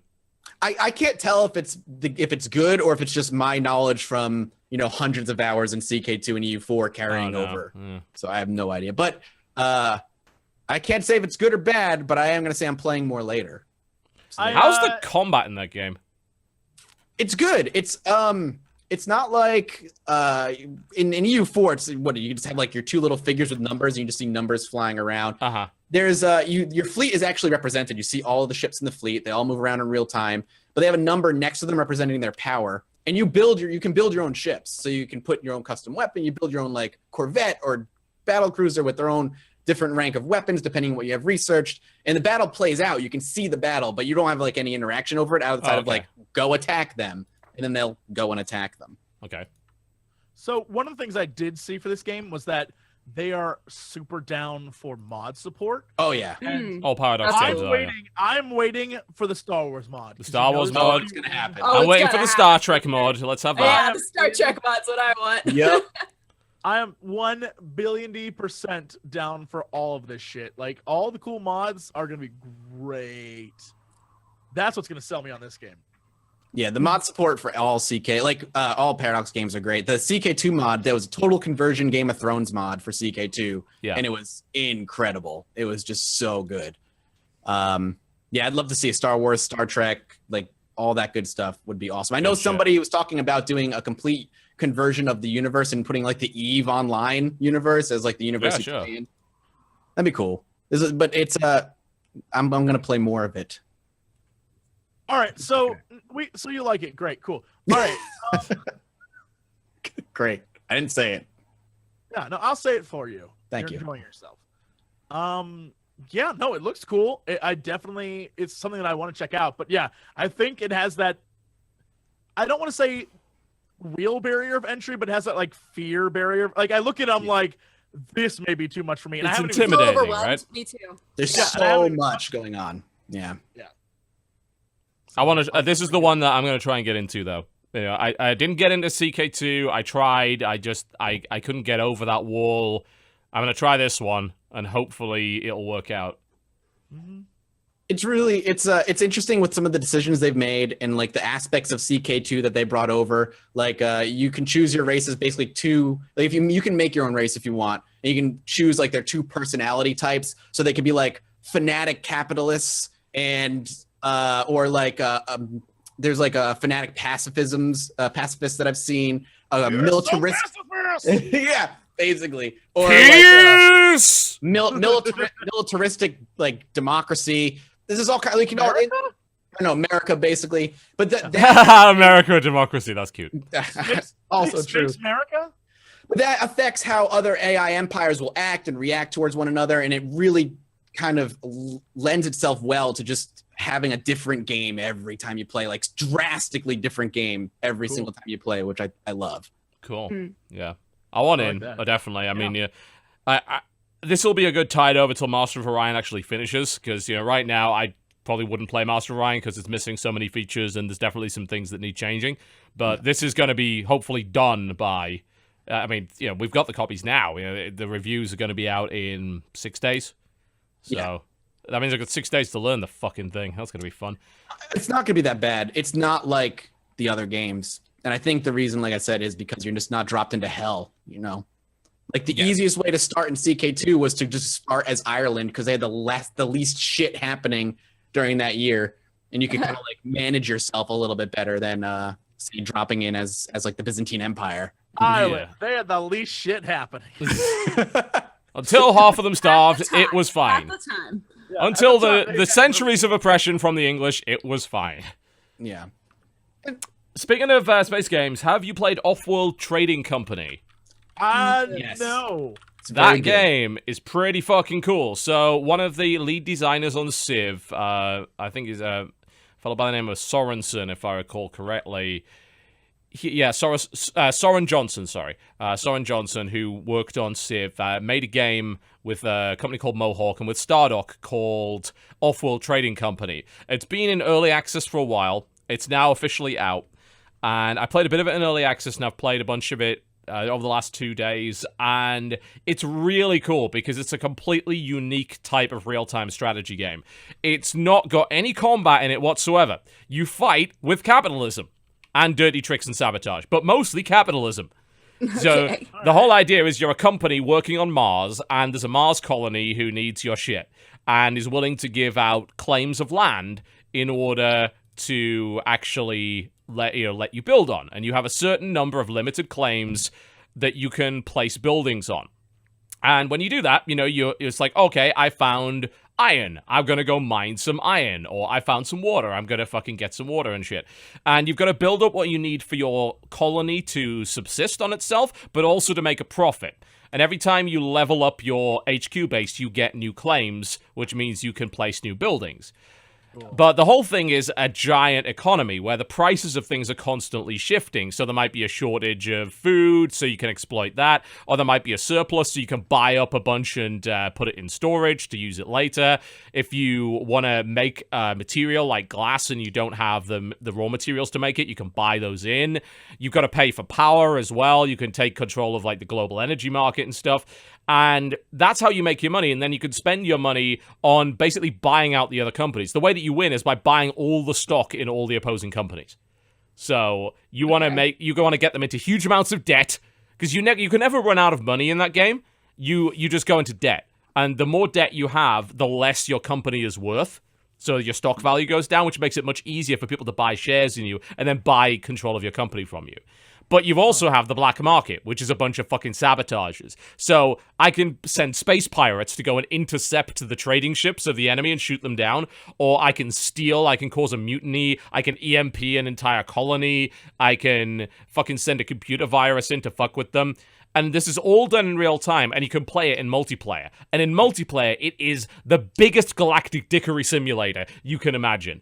You have to be a complete piece of shit to everyone else who's playing. You have awesome. You literally have to hack the market to manipulate the prices. If you see someone's looking to make a bunch of money, like he's mining a bunch of steel and he wants to sell it off, crash the fucking market. Dump all your steel to make sure his steel's worth shit. And then fucking disable all his power so his people fucking die. So he has to buy power from you. So he goes into debt so you can buy control. And you can literally fucking buy his house from under him. And he has to go homeless. And his children can't go to college anymore. And listen, you're not ruining their lives. You're coming in and saving them by buying them. Absolutely. Save your capitalism, ho! You just told us your entire plan. You're ruining this person's life. You have to ruin their lives. Like, all the life work of this company CEO, he put so much into it. He literally went to Mars to pursue his dream, and now you're ruining him. He has to live in a fucking cardboard box. That's the game. That's what you've got to do. And that's a really cool spin on a strategy that doesn't involve building tanks to blow people up. It's like you destroy a company through economic means, and that's the point of the game, and I fucking love it. There's a daily challenge you can play every day, which gives you a different scenario. Everyone plays the same map, and there's like a global leaderboard, so it's like a puzzle. You have to figure out the best way to beat that level in the least time possible, and with the most money, by buying out your competition. So you got to play against the AI. I played yesterday, so I had to do it like 6 or 7 times to get it right. But when I figured it out, it was really satisfying. So there's a reason to go back and play a new game every day. And I said the multiplayer is so fucking cutthroat. You know, it's really good. You never get bored. Like, there's always something to do in that game. You can always be, selling stuff, buying stuff, building new shit, waiting for the black market to open. There's auctions you can bid on for new claims and land in different, like, devices you can use against people.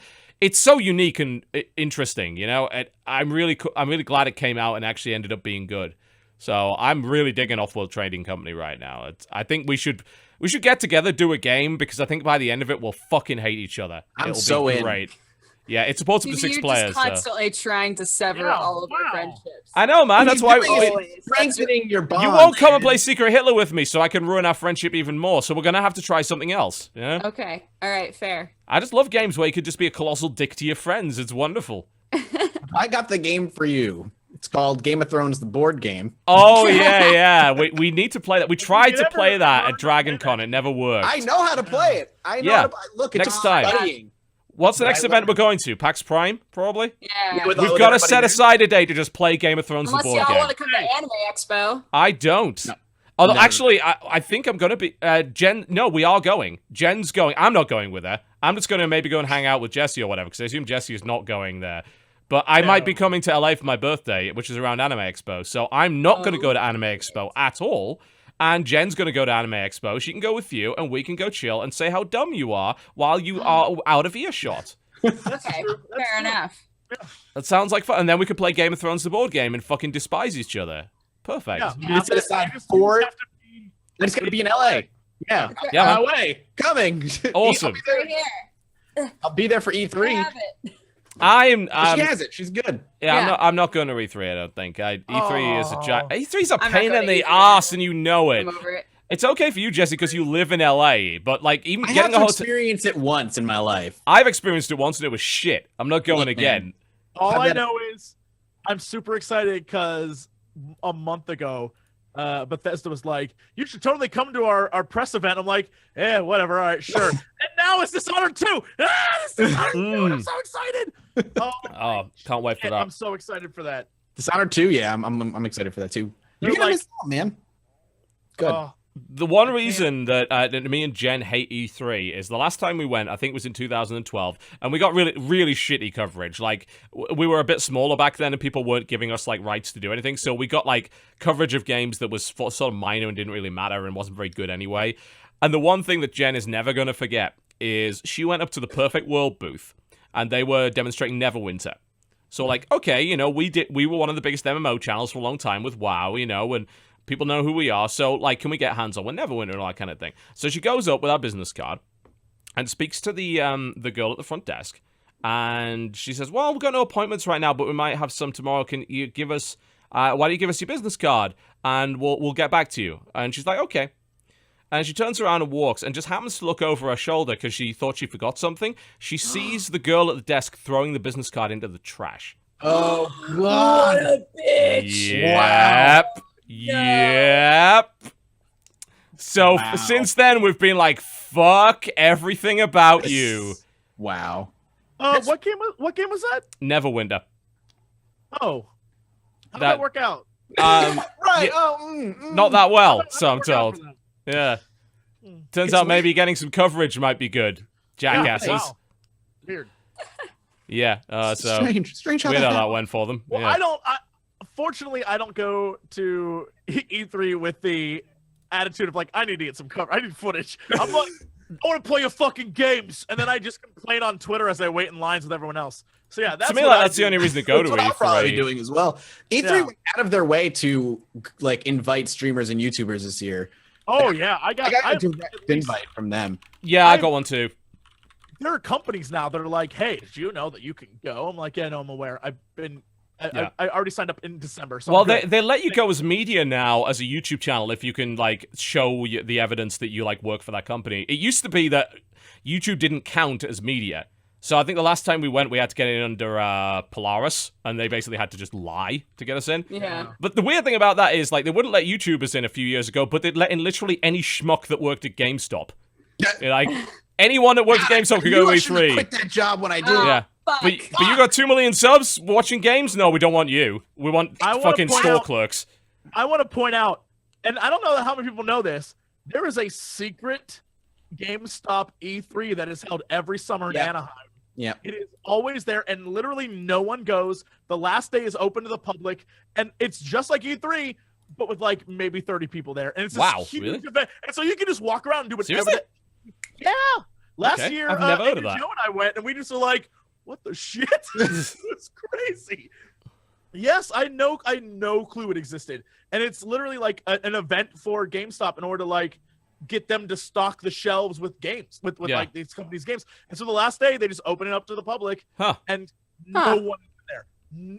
It's you can just walk up and play every game, and it's just Crazy. like E3 where everyone's trying to like, hey, come on over, and there's girls Play everywhere, again. and like crazy. They Fucking they man. still do booth babes at E3, don't they? Which to me is like ridiculous. that really? it's- I think they still Oh, do. yeah. I think the last Oh, time yeah. I went, there were booth babes there. I'm like, this is weird. Like, can you not? 'Cause what's really creepy about it is not necessarily that there are booth babes there. It's that the people that creep on them are always the guys in the business suits in like their late 50s who only came there to It's figure a out what combo Have of Yeah. I the told two you? where you're of like, the two things. Yeah, so weird. Yeah. Hey, I make a lot of money. I am businessman. I am Yeah. businessman. I Hello, literally I know am nothing here about literally this to game. schmooze, and Yeah. I like your butt. Yeah, it's the Just like, schmoozers. Yeah, that's the problem with it. I love going into like the E3 like media areas and being the only dude not in a suit. And I sit down at, like the bar, like, yo, what up? Can I get a drink? And everyone's just like, it's so good.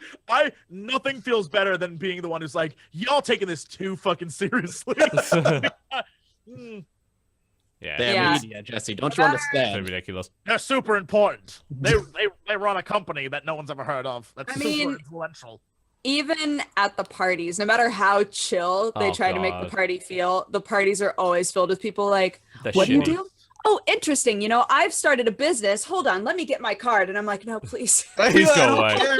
I make Please videos on the internet. Just leave me I'm alone. gonna take my drink and bye. Have a good night. It was E3 a few years ago where literally with the lead designer of the PlanetSide 2, we could not get into the PlanetSide 2 party because they filled it with people who had no idea what the game was and were just businessmen. So I'm like, fuck it, we're gonna go drink at the hotel bar. This is much better. That's what I would do. That's what Yeah. I want to do every night. Again, after- parties are shit. Like seriously, Yes. parties are shit. Come play board games and watch Donkey. That's the way to go. It's all we I do. don't know. My first E3, the party I went to was the Ozcast party where a girl hit on me for 3.5 hours. Oh my She thought god. it was That's awesome. She thought it was Simon. It was like, do you want a girlfriend? Started like rubbing herself, and I'm like, I do. It was good. And Simon's in the corner just dying, watching it all go down. I'm like, yeah, I'm Simon of the Yogscast. You're suspiciously lacking your accent. This is strange. Oh, no, it was just some girl who was hired to be No, there. they don't know. These girls had no idea who they were. No. At all. They literally hired people to do that. Right, I totally am that guy. Yeah, it was like me God. sitting with Simon off in the corner, and Simon was like, well, this is a thing, huh? And I was like, yep. And then there's Jesse over there just like, yes, I am Simon of the Yogscast. That's awesome. This girl's like, you're cute. I'm like, I am very cute. Simon of the Yogscast. I am Simon of Yogscast, third of his name. Oh, yeah. It was very obvious somewhere someone was like, they have money. Yeah. And, He was like, so, and I'm like, hello, yes, how are you? and then was my Gerard first- pushed Aaron Hansen into the pool. That's And right. they got in Perfect. trouble and they almost got kicked out. Nice. Jesus. As you can see, we're very serious games media types. Yes, So we we're love very parties. people. Holy shit, that was legit the first major thing I did in LA ever, was that party. And I got, that's That where I set met the everyone scene. for the first time and realized you're all a mess. We're all bad people. I was like, oh, Yep. we're horrible. No doubt. Absolutely no doubt about that. It's just terrible. Well, God, if you do decide to come to E3 TB, I'm dragging NL to it too. It'll be his first, so Oh my god, no. it'll be great. No. That's a reason not to go. Fuck We'll be that playing guy. Magic all day. What, you see how bad you are? You are the worst. You're all the worst. You're like Force. Force is like, you want to do a Magic draft? It's like, no, I don't. No. Oh, come on, that was fun. I Magic No. drafted with Force at PAX. It was awesome. Who in the hell would want to play Magic with Force? That sounds like the worst thing ever. Oof. Why? Because he's too serious about everything. He is Force strategy gaming. He's all about that strategy. That's strats, though. Indeed, those mad strats. You could go get a drink and come back and he'd still be plotting. Go to the bathroom. You could go make a phone call, come back, and he's still like, I don't know which card to pick yet.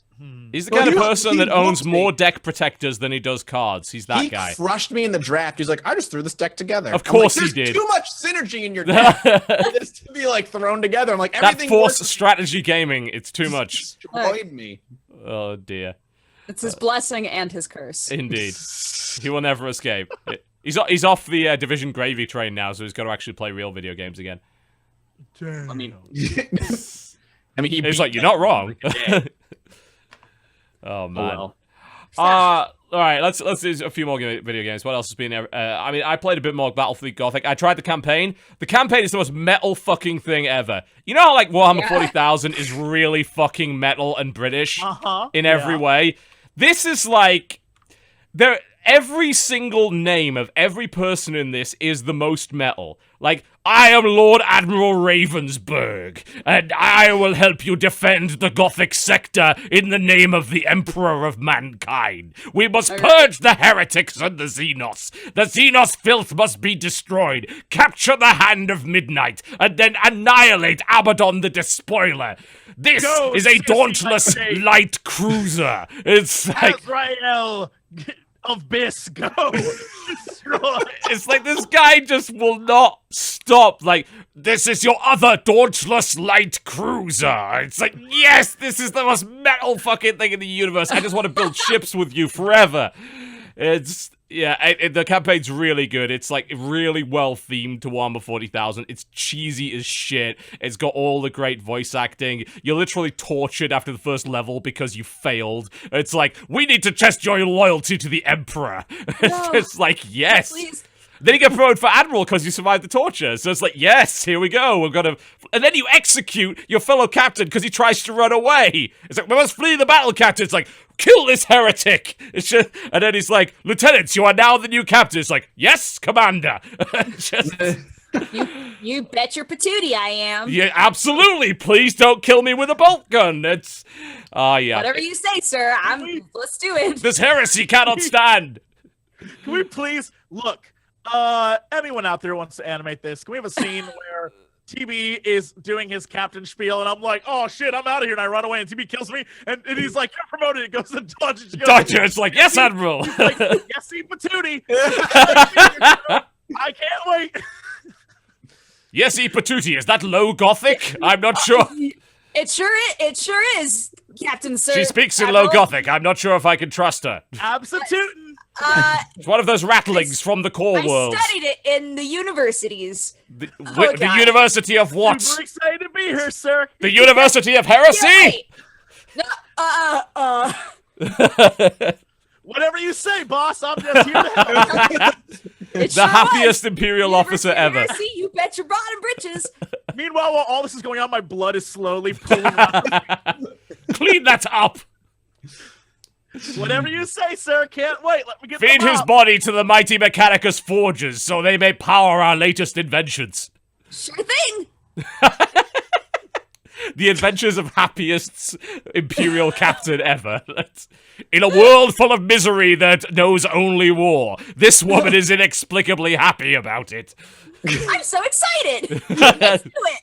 5,000 people just died. A Dauntless light cruiser exploded. How do you feel?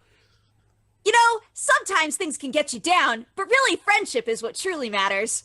The core worlds have been annihilated by Abaddon the Despoiler's Hand of Midnight. What will you do?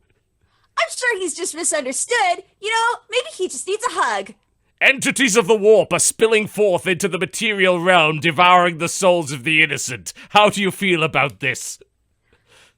You know, sometimes you just need to sit and have yourself a nice steaming cup of tea, and that way everything will look a bit better.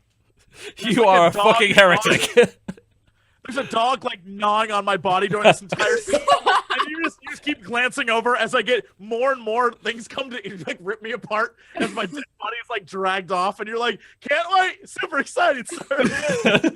Delicious heresy. It's like you brought anime to the fucking world of 40k, and the 40k world just tried to get away as quickly as possible. No, yeah, that's the best part of that animation is you're all drawn like 40k characters, so she's an anime girl. Character. Fucking magical girl. It's like, she's go I'm away. drawn exactly the same, but my eyes are just giant anime eyes. Are you a member of the Sisters of Battle? Why aren't you in regulation power armor? Probably. Say this magic phrase for me and see if you turn into a magic girl first. Magical girl? That sounds like sorcery. You know what sorcery is, right? Heresy. She's a witch. Burn her. She gets dragged off. Probably. She will be one of the 1,000 fed to the Emperor every day. Worship the Golden Throne. Oh my god. Yeah, Battlefleet Gothic's pretty great. You should probably get it. It's great. Anyone else played anything else pretty cool this week? Most of my life, honestly, has been Diablo and Dreadnought. Sure. Dreadnought. Yeah, Dreadnought mostly for me and Stellaris. Dreadnought's been bothering me because the servers aren't ever up at the right time. It's like, I'm gonna play some Dreadnought, and then the server's down. Like, oh fuck. No, you're not. It's like, no, I'm not gonna do that. I guess I'm playing something else. So I finished. I don't say I finished. I got 1,000 and no one gives a shit. But I got 1,001% in Isaac. So how does that even happen? I don't even understand how that percentage works. That doesn't make sense. At all. basically, I beat every boss with every character and have gotten every item. Jesus Christ! You're a monster. But have you beaten Gungeon yet? No, You see, you still haven't. Nobody's beaten Gungeon. I swear. Like, there's no person on the planet that's beaten that game yet. I got bored of Gungeon. Oddly enough, you got bored of Gungeon, and yet you played that much Isaac. That I can't fathom that. Why? What do you think the difference between the two games is that's like made that? I've been trying to figure that out too because I also enjoy Isaac more than I enjoy Gungeon. Really? For me, with Gungeon, it's the So with Isaac, there's a lot more decision and strategy involved. Okay. What items you're going to keep, what you're going to reroll. Are you going to take that item, which it could fuck your synergy? Maybe I'll take this item. It could do this. It's a lot of just like deciding and thinking involved in Isaac that can make it run good or bad. With Gungeon, it's like, here's the guns you're going to get. There's really no choice. It's all the Twitch-based gameplay. And because I don't have that level of like, okay, skill? Skill, yeah. Talent. I can get to like the 5th floor and I just die in Gungeon. Because I don't get to have that level of like, am I going to re-roll this item? Am I going to take this gun? Guns don't really work with one another. That level of thinking I prefer in a game like this than something like Gungeon where it's more Twitch-based. I love the way that things stack in Isaac. Yeah. So I think that it's really satisfying to just like have tons of items that all stack on top of each other instead of swapping between stuff. Yeah, that's exactly it. And like in Gungeon, like I said, you don't get to make decisions. You get the guns they give you. Good, then that's all you have. You can't tailor it in some way. At least with Isaac, playing the character of Isaac who gets the D6, where every 6 rooms he can use the D6 to re-roll one of the items into a different one, where you have some sort of control over it. That doesn't really exist in Gungeon, at least not that I've seen. Gungeon, you just get what you get. I mean, it's either that you buy some of this. You can buy things at the store, obviously, but you don't get a lot of currency, so it's difficult to really get a lot of stuff like that. And again, Gungeon has run into problems where you just don't get it. Like, if you don't get a gun in the first level, the first boss is just tedious as fuck. Yeah. I think they've gone some way to dealing with that, and they realize what the complaints are. But what's interesting to note is that Gungeon for a couple of weeks was like just trouncing Isaac in terms of like concurrent players, but now Isaac has slipped ahead of it again. Like, people have gone back to Isaac, I think, after having their fill of Gungeon. Me want to go back. Yeah, Gungeon was fun. I played a good chunk of hours. I think I have in Gungeon. I have 13 hours. And then it made me want to go back to Isaac, and I already have like 350 hours in Isaac. I'm like, I want to play more Isaac. Yeah, I'm pretty sure like Northern Lion's still playing a lot of Gungeon. He was streaming with Rockley Smile, I think, a couple of days ago when he was playing more Gungeon. So he's obviously still into it. He likes it a lot. Yeah, and it's a good game. I definitely think it has problems. I like it more than I like Isaac. And I think it's for the exact opposite reasons that you. Yeah. Or indeed, the same reason that you don't like it is the same reason that I do like it. Like, I find the Isaac combat to be tedious and repetitive, and it comes down to the items you have. Whereas with Gungeon, it's like, I know this is Twitch-based, and I know even with the shittiest gun, I can prevail because I'm, like, good at dodging or whatever, or I play it well, and I know that when I lose, it was my fault, not because I just got screwed over by RNG and the items that I got. So, like, that is the reason I like Gungeon, where that's the reason you dislike Gungeon, I think. Right. Yeah. Which is interesting how that works out. But hey, there you go. Still, like you said, though, it's still a good game. I enjoyed my time with it a lot. It's well worth picking up. Another thing, I got my money's worth out of it, no doubt. More keys. I would love keys in Gungeons to drop. More keys to unlock chests and not have to leave a chest behind. Oh god, there's nothing worse than that. It's like, oh god, I've got to shoot this chest that it probably won't give me shit because I shot the chest, so it's just going to give me, a piece of garbage that won't do anything. Yeah. The collection of items in that game is the most fun, and that game does like to stop you from doing that. It's like, hey, you got a chest, but you got no keys. Fuck you. Like, oh, god damn it, really? And then I go to the shop, and that doesn't have a key to buy either. I'm like, god, what the fuck? Yeah. So there is, that is an issue. Just, like, more key drops, more gun drops, more stuff. Make each run, like, busier and more fun, I think, is the way to go with that. And like, you can kind of mitigate it with, like, the pilot, where he has, I think it's the pilot, he has a lockpick, but the problem with that is if the lockpick doesn't work, you can't open the chest ever. Like, I have never had the lockpick work ever. It can fail. Supposedly it's worked for me. 50, but it is. I've had it work less than it's worked for me. And the fact that it's like, well, okay, I can use a lockpick, or it jams it completely. Now I can't even use a key to open it. I didn't like that either. I'm like, why can't I just try and use a lockpick first? At least the strength of the pilot will be like, okay, maybe I can just stockpile keys with him. But no, they don't. They just jam it completely. It's almost like unnecessary punishment for things that weren't your fault, you know? And I think that's a thing that happens a lot with roguelites these days, because roguelite is definitely... if it's even a genre, you know, I think it's just it's a tag, you know, it's something that you can apply to an existing game. It's a set of mechanics and principles that will go into a different genre. But there are so many games that are coming out with those elements now, and they seem to think, oh, well, you've got to make the game punishing as fuck, because otherwise people won't like it. And I'm like, you know what? I don't think that's necessarily true. I think there's definitely room to not completely destroy everybody that plays your game and fuck with you in ways. It's like when I was playing Necropolis at PAX, and I drank that potion that paralyzed me in the middle of a pack of mobs and killed me, and my character was then permanently dead. Like, you know what? I could have done without that happening, you know? What do you think of that, by the way, of Necropolis? I think it's got its moments, but I think it needs to be fleshed out, because this is the issue that I've got with a lot of these, like, roguelike games now. They're like, oh, it's got procedurally generated levels, as if that's a selling point. And it is in a way, but if there's nothing different in any of the levels, then... Because I fought the same, and this is obviously just the demo, so it may not be in the case in the final game, but I fought the same fucking mobs every time, got the same weapons, as like, well, the level's different, but if it's filled with the same shit, then it doesn't matter that the level was different. Yep. And that's actually the same with Gungeon as well. It's like, oh, it's got different... Yeah, but you fight the same mobs on every level, and, you know, does the procedural generation really help? I don't necessarily think it does. I think I actually would prefer handcrafted rooms, as opposed to that. The Necropolis combat to me also didn't feel really particularly that good. It might be because I'm playing a ton of Dark Souls and it's basically the same scheme. You're never gonna get like it's Dark Souls combat is that well polished that comparing it is so unfair to the game. They go, and I agree, it's definitely unfair, but they're still using the same kind of style. You know, they're using the same control scheme. It's the same style. It's supposed to be super punishing, super hard. But one of the things more like the 3D Zeldas to me, like just block and attack back. I mean, yeah, cool, it's got the counter and everything, but there's no like poise breaking. No, there is no poise. No. And I wish there was, because they swarm you with enemies a lot, especially in the arena, where I got to the arena in the Necropolis demo. I don't know if you did. Yeah, but did you die to a bomb immediately? Because I did. No, I got overwhelmed by a ton of enemies. I don't know. It just didn't feel. I don't know. It didn't feel super great, and it felt a little bit.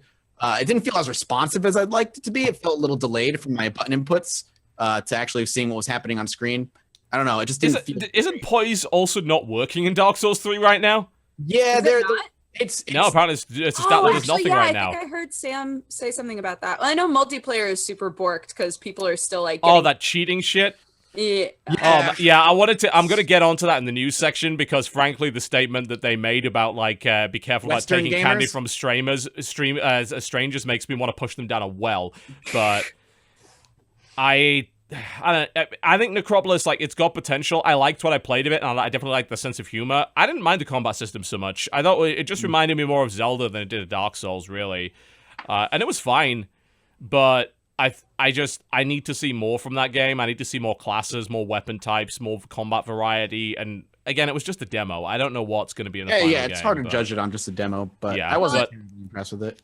We talked about this last time, but I think that it's going to take a while for them to figure out how to implement other classes, if they're going to implement other classes, because of the whole system of like, you kill a thing and it drops a weapon. Drops its weapon, yeah. So if you can't use certain classes can use certain weapons. They don't have a whole lot of time though, because their launch date is this summer. Yeah, they don't have a lot of time. That's what my concern about it is, that it comes out in a way that won't keep people playing it, because it only has one class and you're playing sword and board or bust basically, because that's really all you can do. And then if it comes out too close to Dark Souls, people are going to compare it to Dark Souls, even though it's not the same game, and it's not going to compare favorably, because Dark Souls has a good amount of money behind it now, and it's a very experienced team. Whereas this is a new IP. So, I think it's almost like the Lords of the Fallen situation, except they deliberately went out of their way to clone Dark Souls and didn't manage it, whereas Necropolis didn't. And, because Necropolis really is just a 3D roguelite, a dungeon crawler. It's not Dark Souls. It's not Dark Souls at all. But it's going to get compared to that, because that's apparently, if it's got hard combat, then it's Dark Souls now. So, what are you going to do? Yeah, I hear you. Yep. A lot of games coming out like that maybe are just not quite. It's like the game I played yesterday, 8-Bit Armies. I saw that at PAX, and I was like, doesn't look at all that interesting to me. It's like a RTS, right? And I was just like, okay. It's literally Command and Conquer, and it's by some of the people that did it. But it's not an 8-bit graphic style. I don't know why they called it 8-bit, because no 8-bit game looks like Crossy Road, basically. That's the best way to describe it, and that is not 8-bit. Is it pixel art? Because that's why they call it 8-bit. It's not pixel art. It's like fake voxels. All right. That's not 8-bit. They didn't know come on now. Minecraft's on the 8-bit. NES. Yeah, it's a bit Minecrafty. It's a bit Crossy Road for the most part. I don't know what they call that art style now, but there's a lot of games doing the Crossy Road thing. But the game's fine. Like, it plays like Command & Conquer. It's snappy. It's responsive. It's got great music. But it only has one fucking faction. Like, there's only one army to choose. And that army is boring. Like, the army has guy with machine gun, guy with rocket launcher, tank, armored car, blah, blah, blah. There's not a single interesting unit. You remember fucking Command & Conquer with mammoth tanks and hand and nod and all that shit? Troopers, that's Red Alert. Fuck yeah. I mean, all that good stuff, Apocalypse tanks and Kirov airships, and there's not a single thing like that. Apparently they're implementing factions going forward. Like, the next faction is apparently going to be a magic faction where you literally have wizards and shit fighting tanks. That sounds great, but it's not in the game right now. Is the game out? Yes, it's out. It's really? not even in early access. It's out. It's like, why the fuck did you release it with one faction then? If you say you're going to bring in a wizard faction and your game's going to be really weird and crazy, then why didn't you wait until that was ready? Yeah. Hey, it's out right now. Very positive Steam reviews, apparently, but... Well, I mean, like, if it only has one faction, what's the longevity of the game? That's my concern about it. Like, I don't think by the time the second faction comes out, anyone's going to still be playing that game. which sucks because like it's good, like it's a good Command and Conquer clone. It plays well, but I'm fearful for the game's future because they launched it so early and didn't even put it in early access. They just put it out. I'm like, really? Why would you rush it? I mean, I guess they needed money. That'd be the only thing I could think of is they desperately needed the only reason. Yeah. It's a shame because that sounds cool. Being able to play magic users against like a modern day army or something. Yeah, because they want to make it just crazy and not really not serious at all. It looks silly in general. Yeah, it does. The graphic style is very very childish, I guess, but it looks good. The problem is that, again, you only got one faction. You don't have your wizard faction or your dragon faction or your other crazy-ass space faction or whatever. Release with those and people would care. Yeah. I agree. That's a shame. Because I haven't played a really super good RTS in a while. No, there's been a couple of attempts. They haven't really been great. Anyone else play anything else this week? Or are we going to go to break? Nope. Okay, cool. We're going to break, and when we come back, we will talk a little bit about various things, including this whole Dark Souls thing. I do need to go and look up, because I heard that it was actually a mistranslation, and they never actually said that, and people just blew it up out of nowhere. So, during the break, we've got to find out whether or not they actually said and actually blamed the users of the game for the cheating or whatever, or if that's complete bullshit. We'll find out during the break. We'll be right back, folks. I'm not just giving up on this. Ladies and gentlemen, welcome back to the Co-Optional Podcast for the final 50 or so minutes of the show. So let's dive right into the news, shall we? So, currently some shenanigans going on with Dark Souls that are not good, not at all. So, some of you may be aware that Dark Souls on PC right now has a massive cheating problem. Huge cheating problem. So what's basically happened is the developers of the game, From Software, put a system in place which allows for automatic detection of hacked items, and it soft bans people for doing so. Problem is, someone figured out a method of getting hacked stats and hacked items to another player by joining their game without getting themselves detected. So it's possible for them to come into a game, give a hacked item to somebody, or indeed change their stats in some way and get them banned without getting themselves banned. So needless to say, some wastes of human flesh have been spending their time all weekend doing this. Getting other people banned. Yeah. Because it's fun. Lol. Because it's so fun to ruin lives. Yeah. Basically, a bunch of teenage edgelords have been doing that. And unfortunately, the way that Bandai Namco have responded to this has not exactly been great. So they put out a statement on their support knowledge base in regards to the so-called invalid game data warning message, which is what happens when you get your account exploited in some way so that the data doesn't match up to what the server thinks it should be, and that results in a soft ban.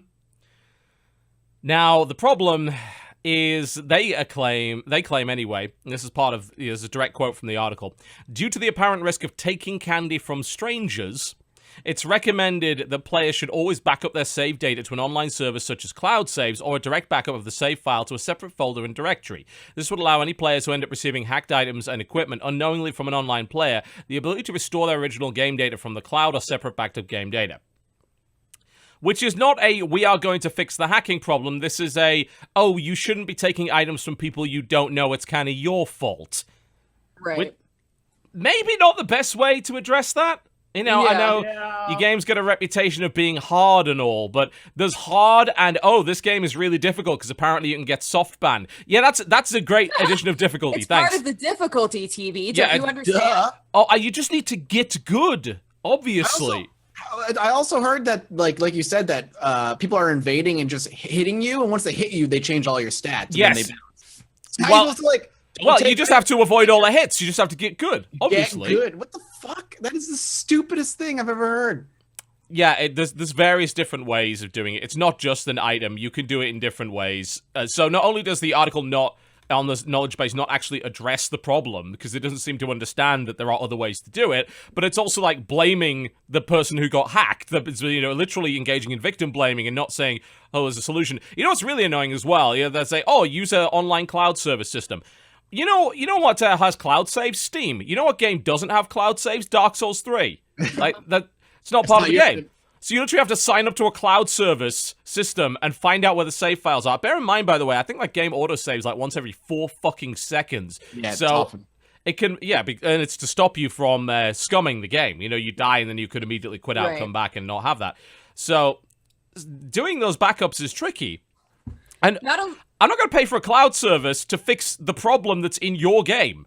Fuck you. You kidding me? Not only that, but like, this Dark Souls iteration was supposed to be the one that focused the most on multiplayer. Yes. And really encouraged people to invade each other and, you know, join different covenants. Co-op and things like that, yeah. You are constantly running into people you don't know. It's supposed to be one of the major mechanics of this game is interacting with people who invade or help you out.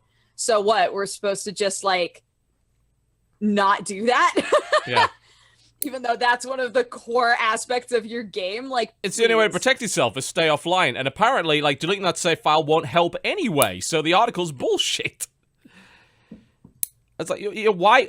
And the thing is that there's also been claims that these hacks have actually existed since Dark Souls 1, and they've made no effort at all to fix them.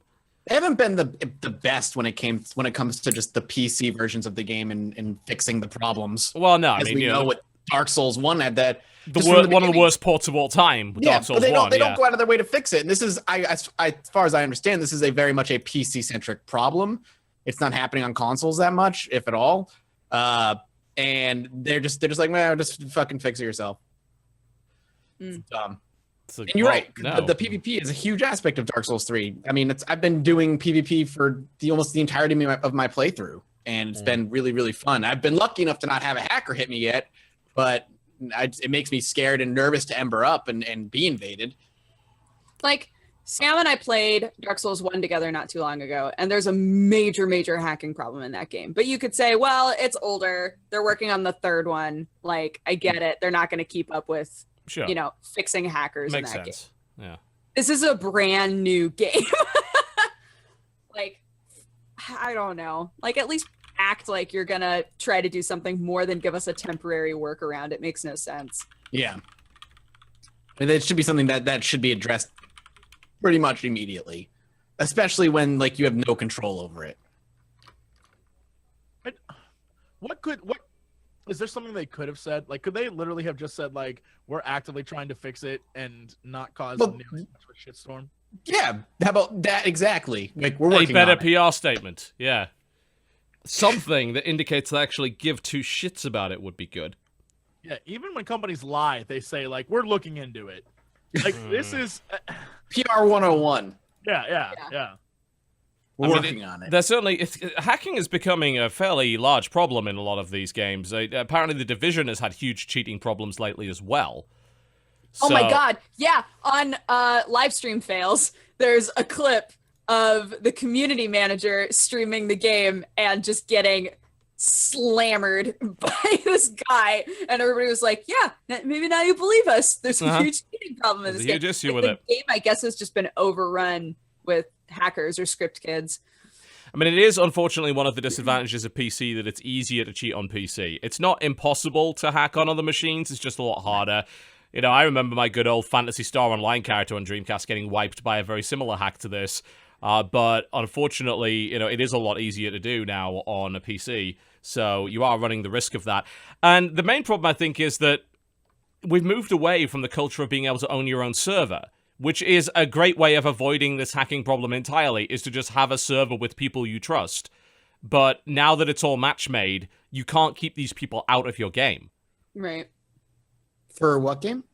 Any game. All games. Well, Dark Souls 3 has a private system now. Yeah, but it doesn't help, because you can be invaded by literally anybody. The private system is just to invite your own co-op partners in, right? So you can still be invaded. And it's the invaders that fuck you up. So, I mean, I guess you probably fuck someone up. Because otherwise it would lose the whole impact. The whole point, of invading, Yeah, because the whole point is that you can be invaded by anyone at any time, and that's the risk, which is a cool feature of the game. You can't invade people who don't want to be invaded? Oh, okay, that's cool. And it's like, well, there is a system like that. It's called Play Offline. Yeah, and then you don't have the exactly. problem. So that's not really an issue. But we didn't used to have this problem. You know, if we had someone who was hacking on a server, it's like, oh, this is our server. We're just going to kick you the fuck off. Fuck you. You know, or we're never going to give you the password to begin with, and we're just going to play with people we trust. Yeah. And these days, there are so few games coming out where you can set up your own community server that you're stuck with whatever. You have to rely on their anti-cheat, you know? And I never know if their anti-cheat's any good, and most of the time, apparently, it's not. Yeah, what winds up happening most of the time is you have to wait around for somebody else who really cares to make something that helps you keep out hackers, which sucks. Yeah. Bullshit. Yeah, there is a little thing called PvP Watch I think you can get, which has been around since Dark Souls 1, which will help you, but there's no recourse, apparently, from what I can tell. Like, once you get hit by it, you're fucked. Doesn't grab everything. No. Unfortunately. Yep, so they need to fix that, no doubt, and they also need to respond much, much better to it, as far as I'm concerned. You know, at least make it obvious that you're actually giving a flying fuck about this problem. Right. I mean, I wasn't really too excited about playing Dark Souls 3 to begin with. I'm definitely not now. I'm like, come on. Someone could fuck up all my work? No way. I'm not playing that game. Go to hell. Are you kidding me? I've got way better things to do with my time. Like play hardcore mode in Diablo. Nope, fuck that. Play You're a crazy person. decks in Hearthstone. Yeah, you're a crazy person. Cthulhu, or whatever the hell he said. Cthulhu. Cthulhu. Cthulhu. Cthulhu, he's latest rapper. Yeah. He's a great guy. Yeah, he raps with 50 Cent, but he's less offensive. Diddy Cthulhu. Doesn't harp on autistic Diddy people. Cthulhu. Mm-hmm. So, got a little bit more information about the Nintendo NX, although, you know, it's still fairly sparse. Did we get information? I mean, we got a release date, which is March 2017, apparently, yeah. Cool. We will not be seeing it at E3, so great. Buckle up, everybody. Great, that's awesome. Great. So they're not going to show us what it is. There's already a bunch of doubts. Their profits are down 60%, and they're not going to show us what the next thing is. Wonderful. But new Splatoon amiibos coming out, so don't sell Nintendo shit. Yeah, they'll be fine. They'll be fine on that shelf. Yeah, the only way I'm funding Nintendo lately is just by buying amiibos and just collecting them. No Nintendo problem whatsoever. Then I just want them because they're the cutie pies from Splatoon. So I don't know if you guys have talked about it, but like Nintendo has just been driving me up a wall recently. Just don't. They've been driving me up a wall for years. They're just it just sucks because I just don't get their marketing. I don't understand the thought process behind what they do. They don't get us either. That's the problem. that's exactly the issue. We don't get them because they do not get us at all. What was it? Recent beta news that came out. The PSN sold more money last month than all of Nintendo combined. Yes, the PlayStation Network managed to make more money than Nintendo did. I mean, to be honest, like what the hell other than Amiibos is Nintendo making money from right now? Nothing. You know, because handheld, I guess. Even the 3DS is starting to like die off. Like, notice the number of releases for the 3DS has gone way down. Yeah, Miitomo and Pokemon Go, whatever. I guess so. Yeah, probably mobile revenue at this point. You know, Nintendo's got enough of a war chest to last for fucking years, even if they're losing a ton of money. But still, no one's buying games on Wii U anymore. There's no doubt. You know. There's nothing to buy. That's the problem. There's nothing to buy. Star Fox. Star Fox though is crap. Fuck off with Star Fox. Utter crap. Oh, you mean Star Fox 64? But for no. I mean Star Fox Waggle Your Controller edition. Yeah, Star Fox Can't See Shit edition. Yeah. Okay, got it. Yeah. It drives me nuts that Miyamoto says shit like, I don't want to give them something we've done before. Are you kidding me? You've been doing that for 30 fucking years. He's like, I won't give them the game that they want. There's not enough new things I can do with it. So his answer is Star Fox 64, which is just a remake of Star Fox for SNES, but with motion controls. The thing that's been dying off for years because they're fucking forced horrible. use of the damn screen. That's if you've actually played that thing, it is a disaster piece of a game. Neither of the views you're given, and bear in mind, of course, having a second view on that controller is gonna seriously tax that fucking hardware, so it doesn't run anywhere near as well as it should. Neither of the views are good. You've got to switch between both of them, and they both suck. Period. Real talk. I watched, having played it myself and knowing how much I hate it, having watched Gerard, who is a massive Nintendo fanboy, play it, and him struggle with it, and then be like, but it's still good, though. I'm like, bruh. It's just a little slimy. It's still good. It's still good. It's just a little airborne. It's gone. Yeah. I know. Yeah, I was like, how long did it take you to get used to the motion controls? And he was like, oh, it's fine. Yeah, I got immediately. No, it's not. I got used to it immediately. And I was like, you liar. Don't trust Gerard when it comes to Nintendo games. I watched him do that last fight. I love that man to death. I watched him do the last fight, and literally when Andros' hand like comes up to hit him, he had to hold his controller like this, and then it would not face the screen and desync everything. And it was like, oh man, how do you fucking play this game? Yeah, I played it at home for maybe like 2 hours, and I was like, well, I'm done. I played it at two different conventions. Both times I was like, It's just another example of Nintendo just not understanding its audience anymore. It drives me up a wall. And it sucks because it's like the numbers are so clear. Like the numbers straight up, you can't argue with facts. Or it's like Nintendo's having a hard time right now. They're having a hard time. Yeah, nobody's buying it. And that's not an unfair thing to say, and if the fanboys in the fucking chat want to get mad about that, how about you get mad at the company that's doing crazy shit instead of making the games that you want? We did this. They're innovating, guys.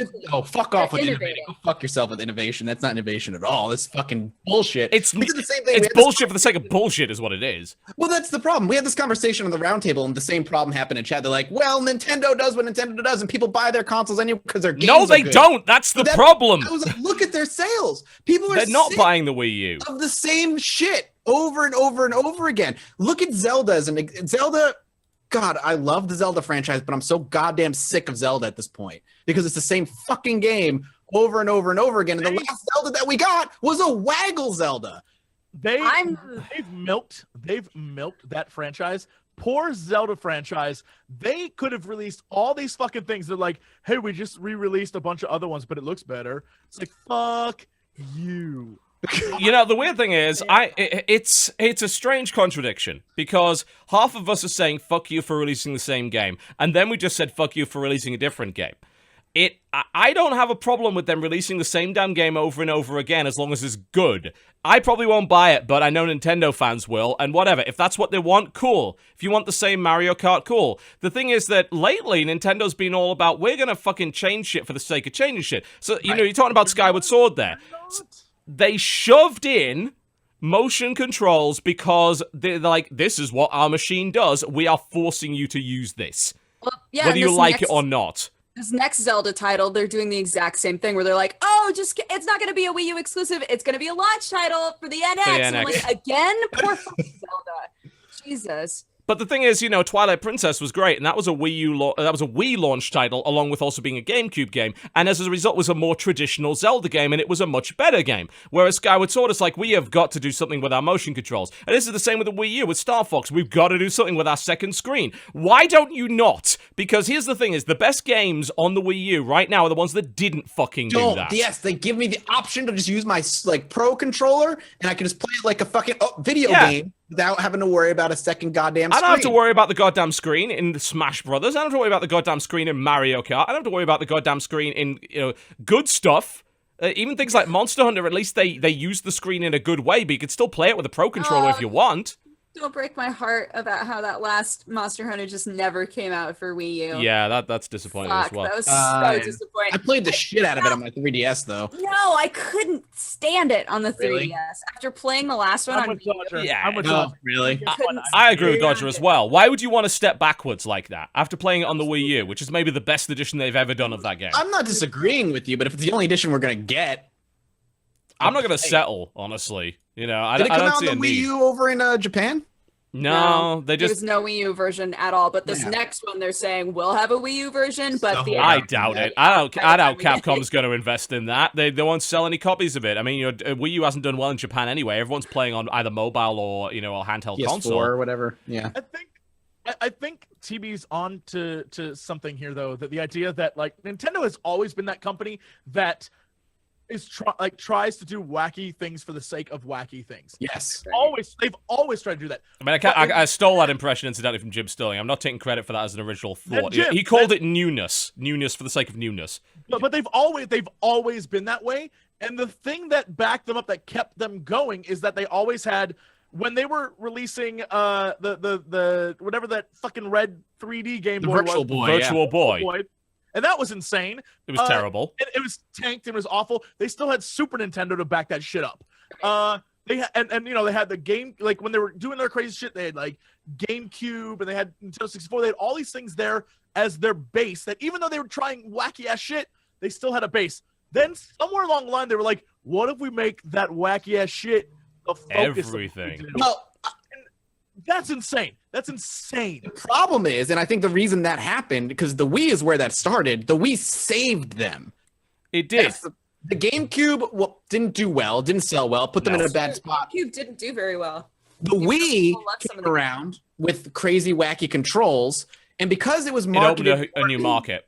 Yeah, because it was marketed more as like a toy, and it was super gimmicky For families, your Yeah, parents. So a bunch of adults bought it. So yeah, a bunch of adults bought it, kids bought it, grandparents had it, and it sold really fucking well. It also was like the center for shovelware, but it did well. The problem with it is that the unsung thing about the Wii is that outside of Nintendo's big core titles is that, yes, the Wii shifted a shit ton of units. The problem is it shifted a shit ton of units and no fucking games, because the only games that new market wanted to play were Wii Sports, which came bundled with the console. Thankfully, they made a profit on the Wii. So they could sell the Wii and its accessories at a profit, not a loss.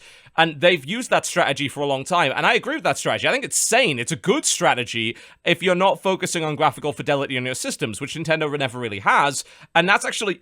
Again, I would still prefer to play shit on the Wii U because they release games at 60 FPS. They're not the most graphically advanced things, but look at fucking Rainbow Road in Mario Kart 8 or 9 or whatever it is, or 10. I can't remember what it is now. Look at that and tell me that is not gorgeous. It's fucking gorgeous. It is, yeah. Because they chose art design and speed over graphical fidelity. You know, and it's the fast racing Neo is exactly the same. It's like, it's not the best looking game, but it looks amazing because it moves so fucking fast and it looks so beautiful as a result. Do you think...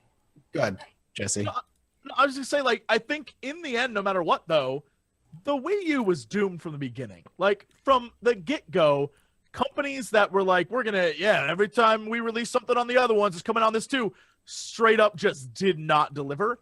And none of it, like, from the beginning, it was releasing games months after it was out on every other platform. No one wanted to work with them anymore. It eventually became the thing, like, all right, well, here's a Nintendo game from Nintendo. We don't get a port.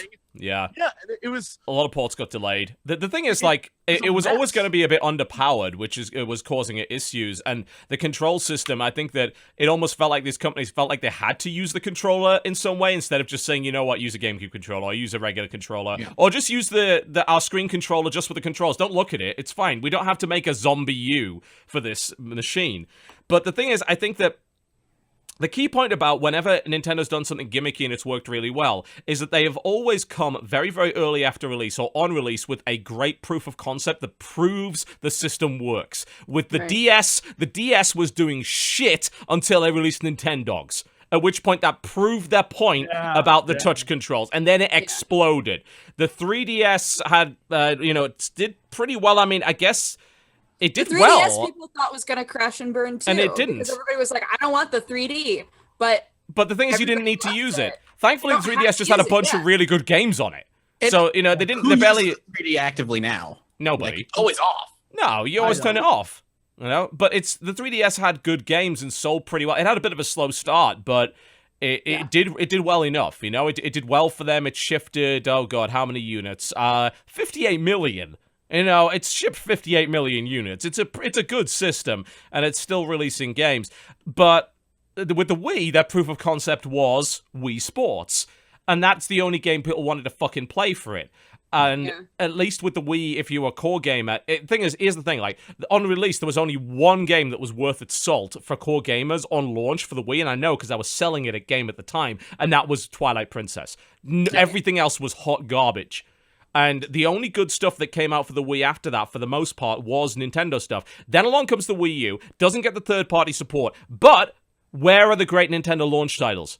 Nowhere to be found. Why did Smash Brothers take 4 fucking years to come out? Why wasn't that on launch, you know? Yeah. What were the launch titles of that game were the new Mario Brothers, where the proof of concept was that you could hand off the thing to, like, your little brother, and he can put blocks, which is stupid. Pointless. Nintendo Land. Yeah.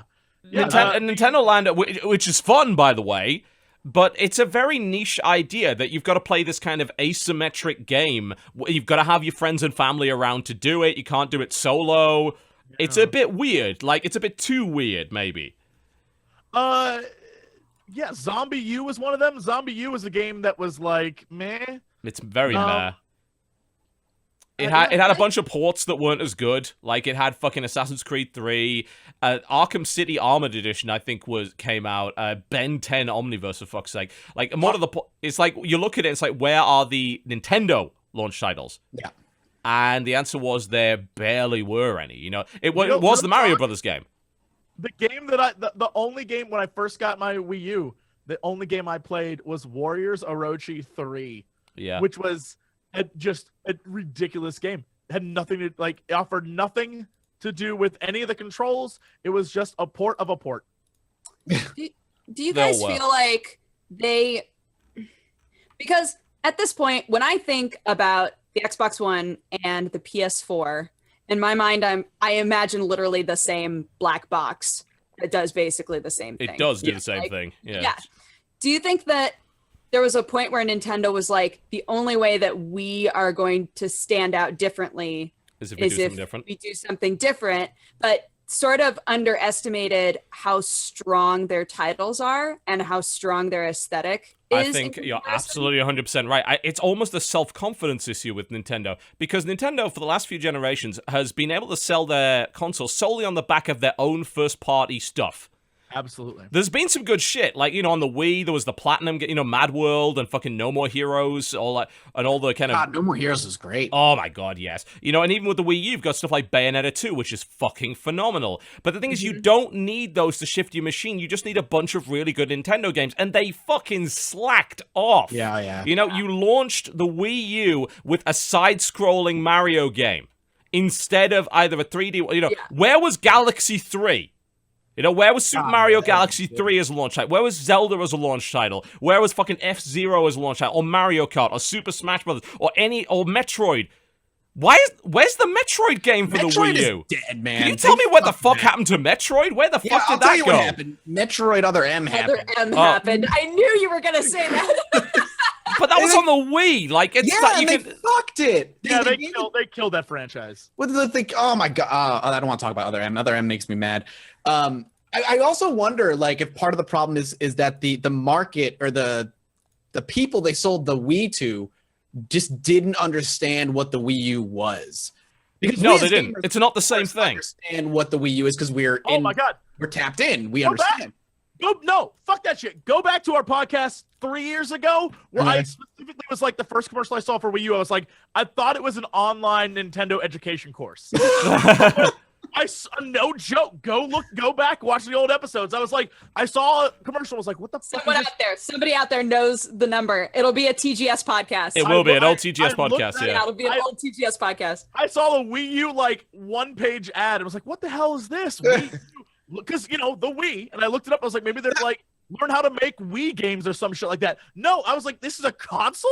Oh, it's horrible marketing, horrible everything. It's another thing with Nintendo. Like, they have to keep naming their consoles something fucking weird and bizarre and out there, and just like do what PlayStation does or Xbox does, and just put a fucking number at the end of it. What was wrong with Wii 2?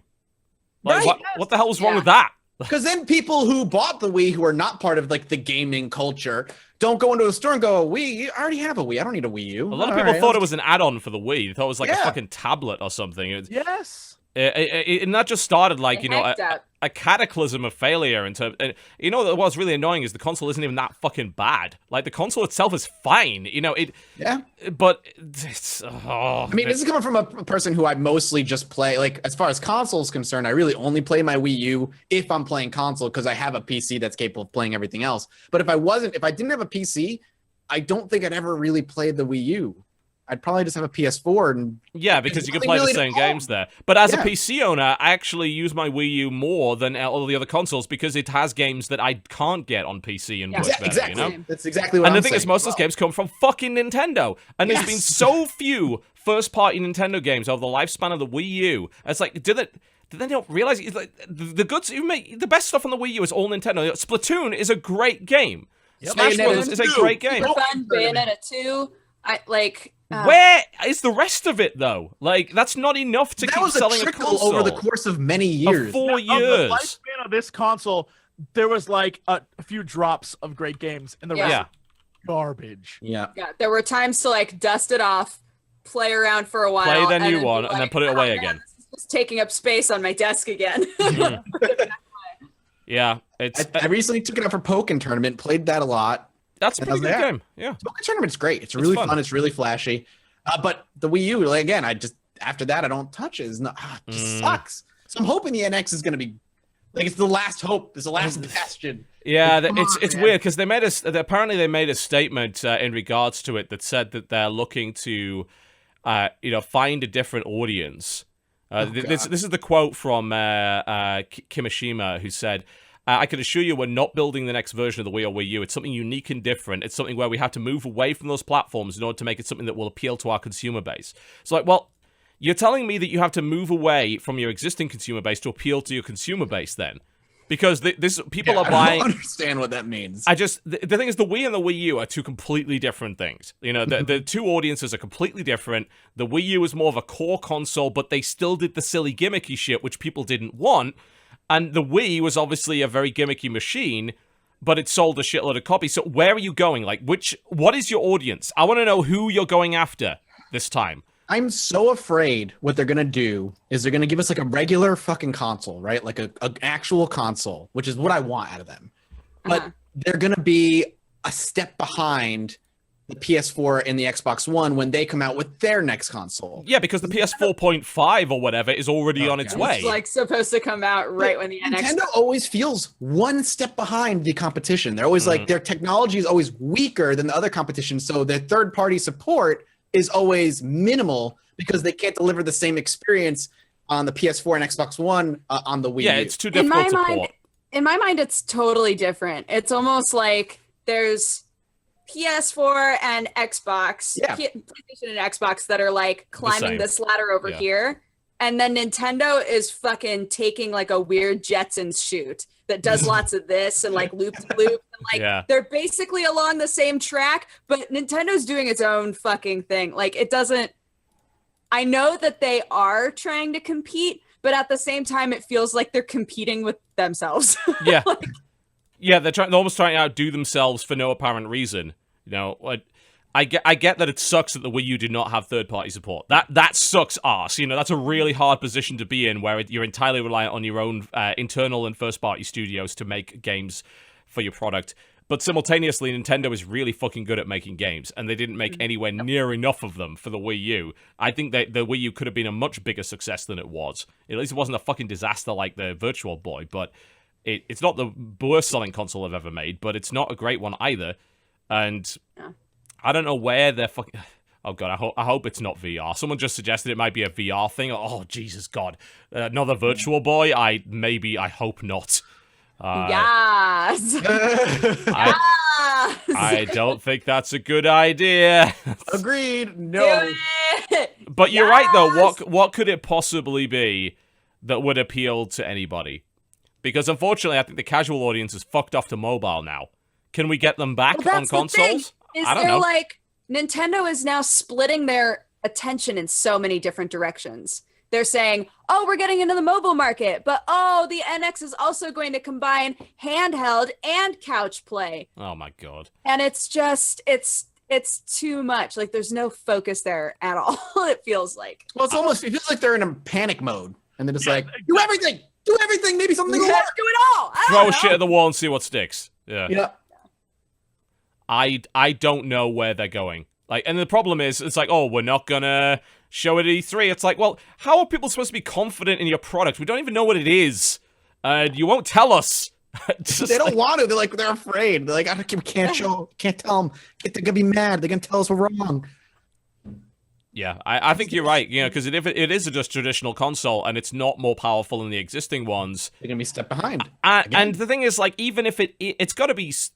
You can't compete on that level, I feel. Because unless it's like twice as powerful as the PS4 or whatever, why would you buy a new console just to play the same shit that you're already playing on your PS4? Because it seems like the people who are playing on PS4 are totally happy with what they've already got. It's too late to come into this generation with equally powered consoles. It's too late. You have to come in with something that is much more powerful, much more capable than these consoles. Or completely different in the way that it approaches things. And then we get back to the same fucking problem, isn't it? Nintendo always chooses that ladder. Yeah, they don't.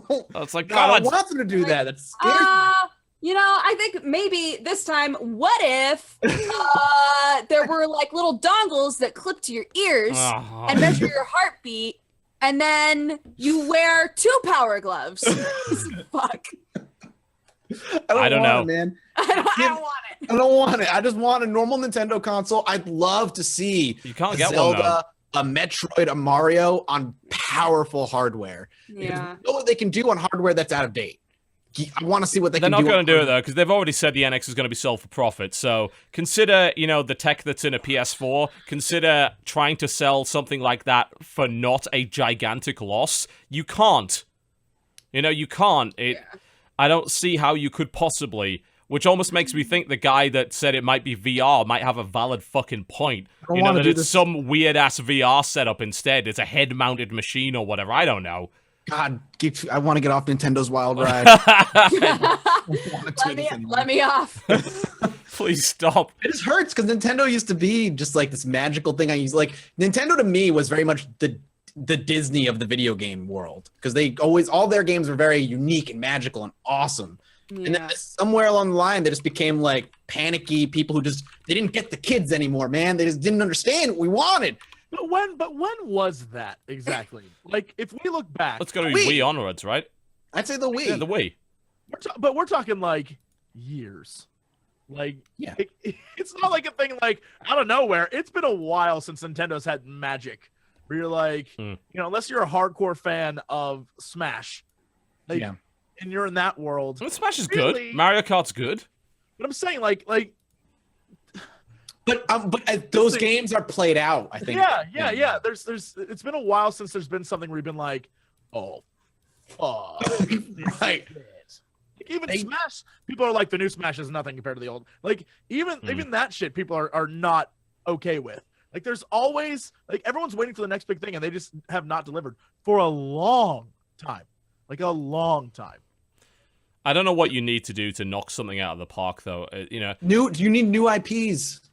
Yeah, but they did, and they called it Splatoon. Did Splatoon knock it out of the park? I mean, it was very, very good, but it's a really good game. It's a good step in a new IP. I would say has spawned more fan fiction than new players. I don't want to know. So maybe it just came out too late. If the Splatoon was a launch title, would that have shifted units? Possibly. No, I don't think so. I think at this point, for Nintendo, a launch title has to be within their world, right? Like, it has to be really good Zelda, really good Mario, really good Metroid, something along those lines where people are like, oh, yeah. And then stop releasing the B tier shit. Splatoon, while people are already still playing, then they'll be like, oh, a new thing that I can play. Yeah, and don't do the B tier shit. Don't do the fucking side-scrolling Mario. Do a full 3D Mario. Do like a new Super Mario 64 or a new Super Mario Galaxy. Don't do Mario fucking Tennis or whatever. Do something main. Yeah. You guys, real legit question. Do you guys think that gamers have aged out of Nintendo? We talked about this. Yes and no.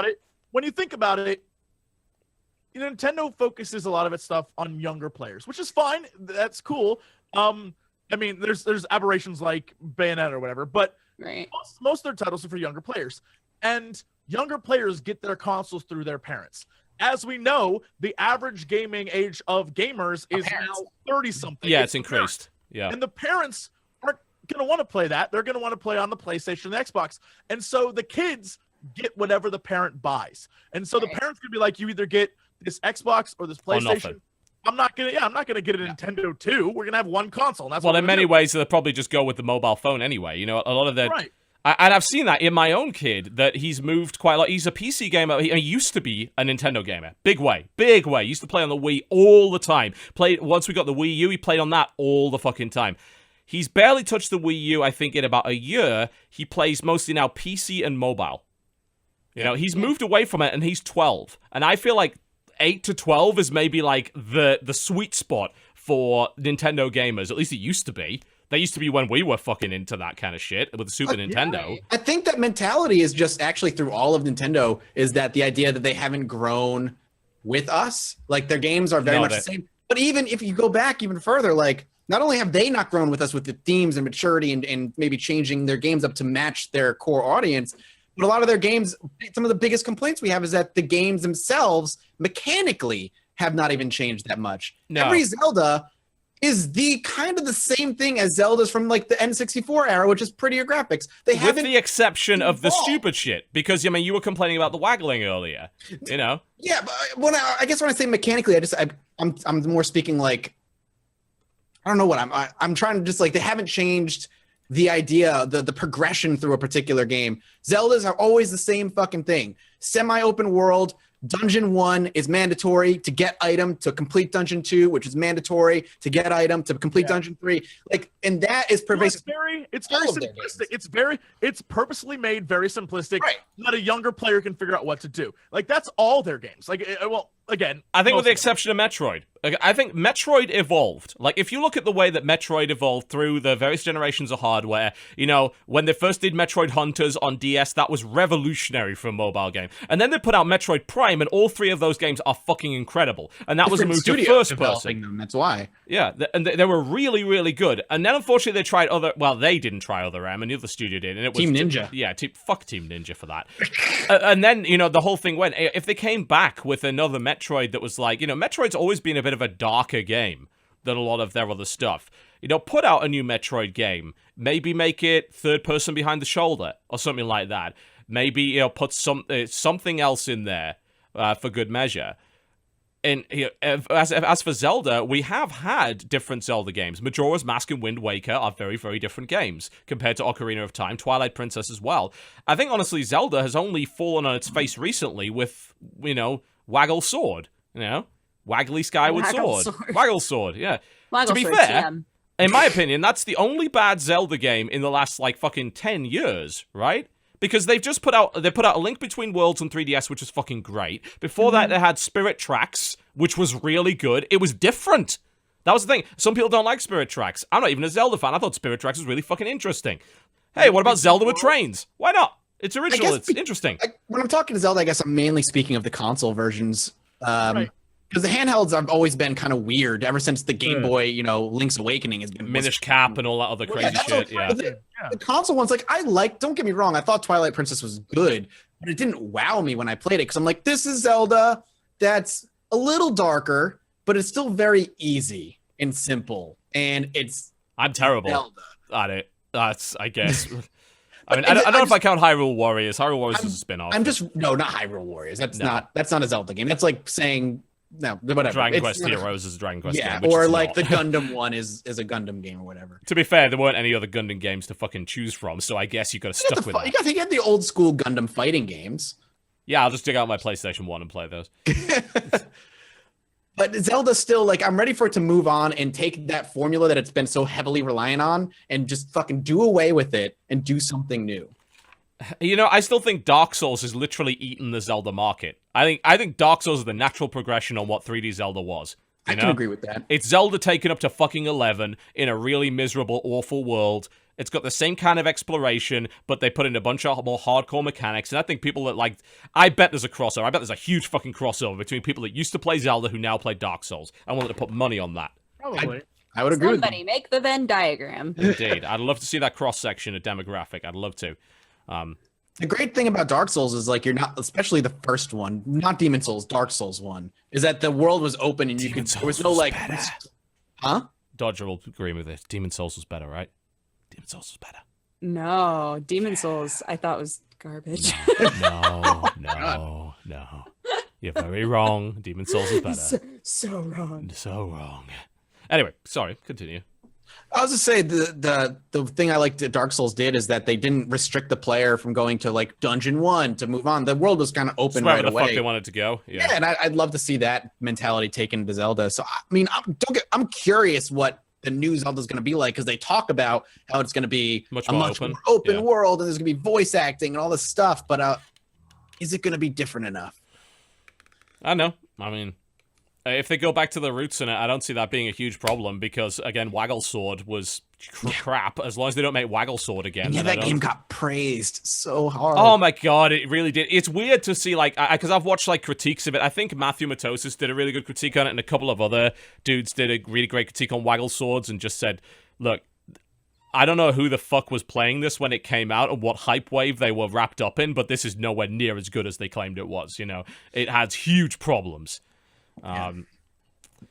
So, yeah, it's weird after that whole conversation, I think we find ourselves in a weird contradiction where we're simultaneously saying, oh god, you've got to do something different, and then simultaneously saying, oh god, don't do something too different, like Star Fox or Waggle Sword. Just stop being or weird. fucking Metroid Freedom Force or whatever. Stop being weird. Yeah, that's maybe the best thing. Stop being weird, just focus on your core gameplay because you're good at that. When you focus on that, you're good at that. Yes. You know? Stop being weird, kids. Nintendo. Stop being weird, kids. You're not unique. Sometimes it needs to be said. Let's be honest. Sometimes you need to be like, look, I get you're a special snowflake, but stop being weird. Stop being weird. You're no Zoe Deschanel. Calm it down. Oh my. Jesse literally says this to me every day. You know Zoe Deschanel? All right. Stop being weird. You are no Zoe Deschanel. No!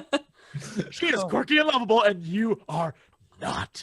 Oh, God. You know, it's weird. After this discussion, I feel more sorry for the Nintendo than anything else because it's like, apparently, we have a bunch of really high standards for them that are impossible to fulfill. It's just like, they're probably... Because they're our childhood. That's why. Yeah, I think our expectations are super high. They're probably saying, what do you want from us? I'm just like, we don't know! I want you to give me my childhood gleam back. You can't have it. It's gone and it's never coming back. Yeah. Look, my other childhood Gleam turned into a Sonic producing machine, so like I don't want Nintendo to turn into like a terrible Mario game maker.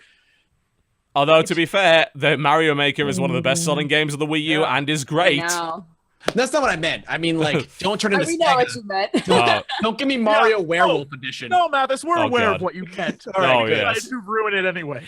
Yeah, but you know Zoe Deschanel, though. You know Zoe Deschanel, not us. Fine. Damn it.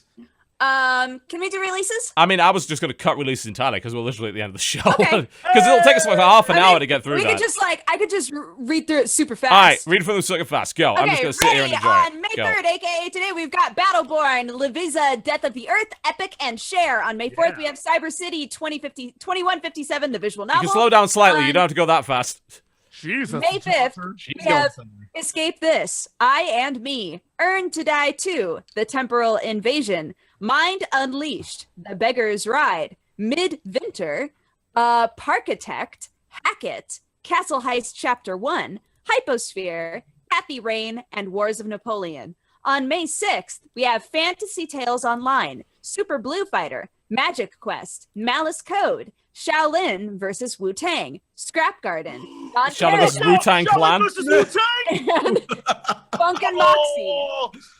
On May 7th, we have 28 Waves Later, again. We have Why is this game is never coming out? Like, I don't know. Istralid, Imhotep, Pyramid Builder, Insane Decay of Mind. And on May 9th, we have Atorb, Stellaris, and Dr. Space Zoo. Dr. Space Zoo? Dr. Space Zoo. What are you I want to saying? know about Shaolin versus Wu-Tang. Is Wu-Tang Right? Clan I'm ain't looking at nothing to shit. fuck with?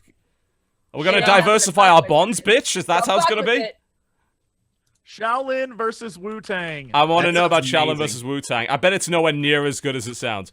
Well, the movie pops up, the 1983 martial arts film, but I don't see any game. Hold on. I mean, that was also the name of one of the Wu-Tang Clan's members' albums. It was Shaolin vs. Wu-Tang in 2011 by Raekwon. I don't know what the fuck this is. Like, oh, it's a ridiculously not exciting fighter. oh, Early access. this looks pretty fucking There is awful. no Wu-Tang Clan in here at all. No Wu-Tang Clan whatsoever in Shaolin The vs. Rizzo, the Wu-Tang. Shizza, the money-making Dizza, not even in there. No dirty old bastards. Nothing of. Oh. Ah, Well, screw that. I'm so mad. I was so hoping that we'd get ourselves a new Shaq Fu out of this, but apparently We not. are getting a new Shaq Fu. We are, I know, and it's the end times.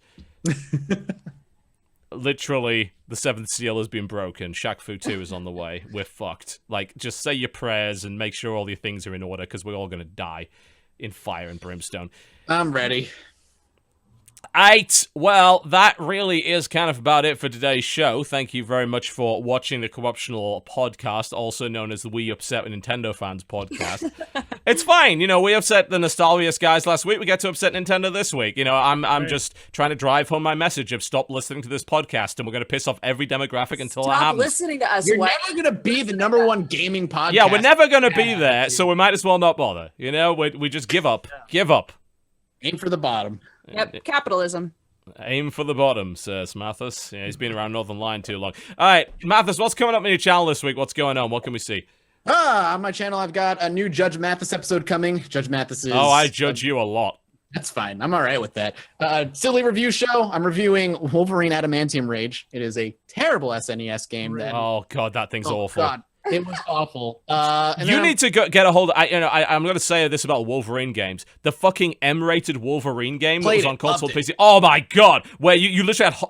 You had holes in your fucking body and you'd see it regenerate. It's like your ribs are right there. Oh, that was so cool. That game was fucking incredible. This was the first game I bought for my SNES collection. I wanted to play it. I was a mistake. It was terrible. It's bad. Other than that, I've got, regular gaming series coming out. Stellaris should be starting on the 5th. And all that good stuff. And I'm part of the Roundtable podcast, which airs every Friday at 6 p.m. EST over at twitch.tv/roundtable. Slick. Dodger, what's going on with the channel this week? What's going on?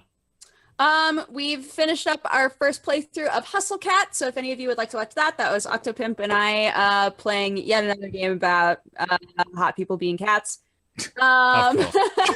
Got a new news video up, and also right after this is done, I will be setting live my video of the Temi dating sim. If you are jonesing for some Undertale and you want to see something so just terrible but also glorious. Yeah, God. That's a thing. Jesse, what's coming up on the channel this week? What's going on? Please tell me it's better than this. Yeah, so there's a very funny Overwatch video coming up in a little bit here today, but I choose not to promote today. Instead, I choose to promote someone else. At PAX, I was given a business card, and it is a coin. Straight up just a legit coin. Oh, this is the sick. best business card I've ever received from a guy named Maximus Rake on Twitch. Go to this guy's channel. He gave me a fucking coin. So this is on my desk. This has been on my desk for since PAX East, and I've just been spinning it and playing with it and being stupid with it. And it's all business cards. I'm like, all right, and I throw it in a pile of business cards. I'm like, I'll get to that eventually. I've not put this down. This guy nailed the business card game. He blew it up. I completely 100%. I'm like, Jesus Christ. I thought my cards were good. Now I feel inferior. I need to print my own currency. I want my own currency. Can I have that? Right? I was like, you win, dude. So I promised him a shout out on this podcast for just nailing it. You know what? That's fair game. Awesome. I'm going to let you do that. I'm okay with that. We've been thoroughly upstaged. So, okay. There you Maximus Rake. Maximus Rake. R-A-E-K-E. There you go. That's pretty cool. Shout out, dude. Wow. All right. There you go. Coming to the channel this week, I'm actually going to DreamHack Austin on Thursday, so I'll be in Texas again. I just got back from there, for God's sake. I'm going there to cast StarCraft 2 for the first time in 6 months, so that'll be fun. Nice. And so you can watch that on the DreamHack stream. It's going to be all over Twitch all weekend, so I would appreciate it if you watch that, because God knows StarCraft 2 is... It's struggling. Let's just put it that way. It needs help. Love. Yeah, it does. Please.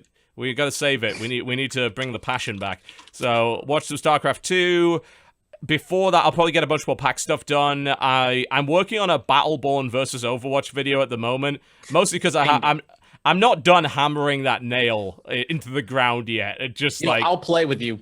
I am so sick of people comparing the two. I'm just like, I want to end this. I'm so tired of it. But I also have a bunch of pack stuff. I'm probably going to work on my video for Below today, which is fucking incredible. There's a new Zelda game for you. That game is gorgeous, absolutely gorgeous. Stellaris is streamable on the 5th, but unfortunately that is the day when I'm leaving. So I don't think I'll be able to do that, but I'll try and get back onto it when I get back. And I say I've still got loads more pack stuff to do, and there's plenty of other games that are coming out. I might do an Offworld Trading Company video over the next couple of days, because that game's pretty legit. So, lots of good stuff coming, hopefully. Hooray. And there's supposed to be the Doom video coming, but they have yet to send me a review code for that, so I'm getting stompy now about this. It's like... I want to play Doom. I guess they didn't like my multiplayer video. I was like, well, show me your single player there, and it might be better. Oh, dear. It happens. Ladies and gentlemen, thank you very much for watching the Co-optional Podcast, and big thanks to our sponsor today, squarespace.com/cooptional. If we haven't driven them off with the literal demon summoning, then I'm sure they will be back in a future episode with another ad. Yes, indeed. I'll leave you off with Jaden Smith's latest tweet. Let bygones be pythons that kill you with the lights off. Why do they have to be snakes? Goodbye. Just, what?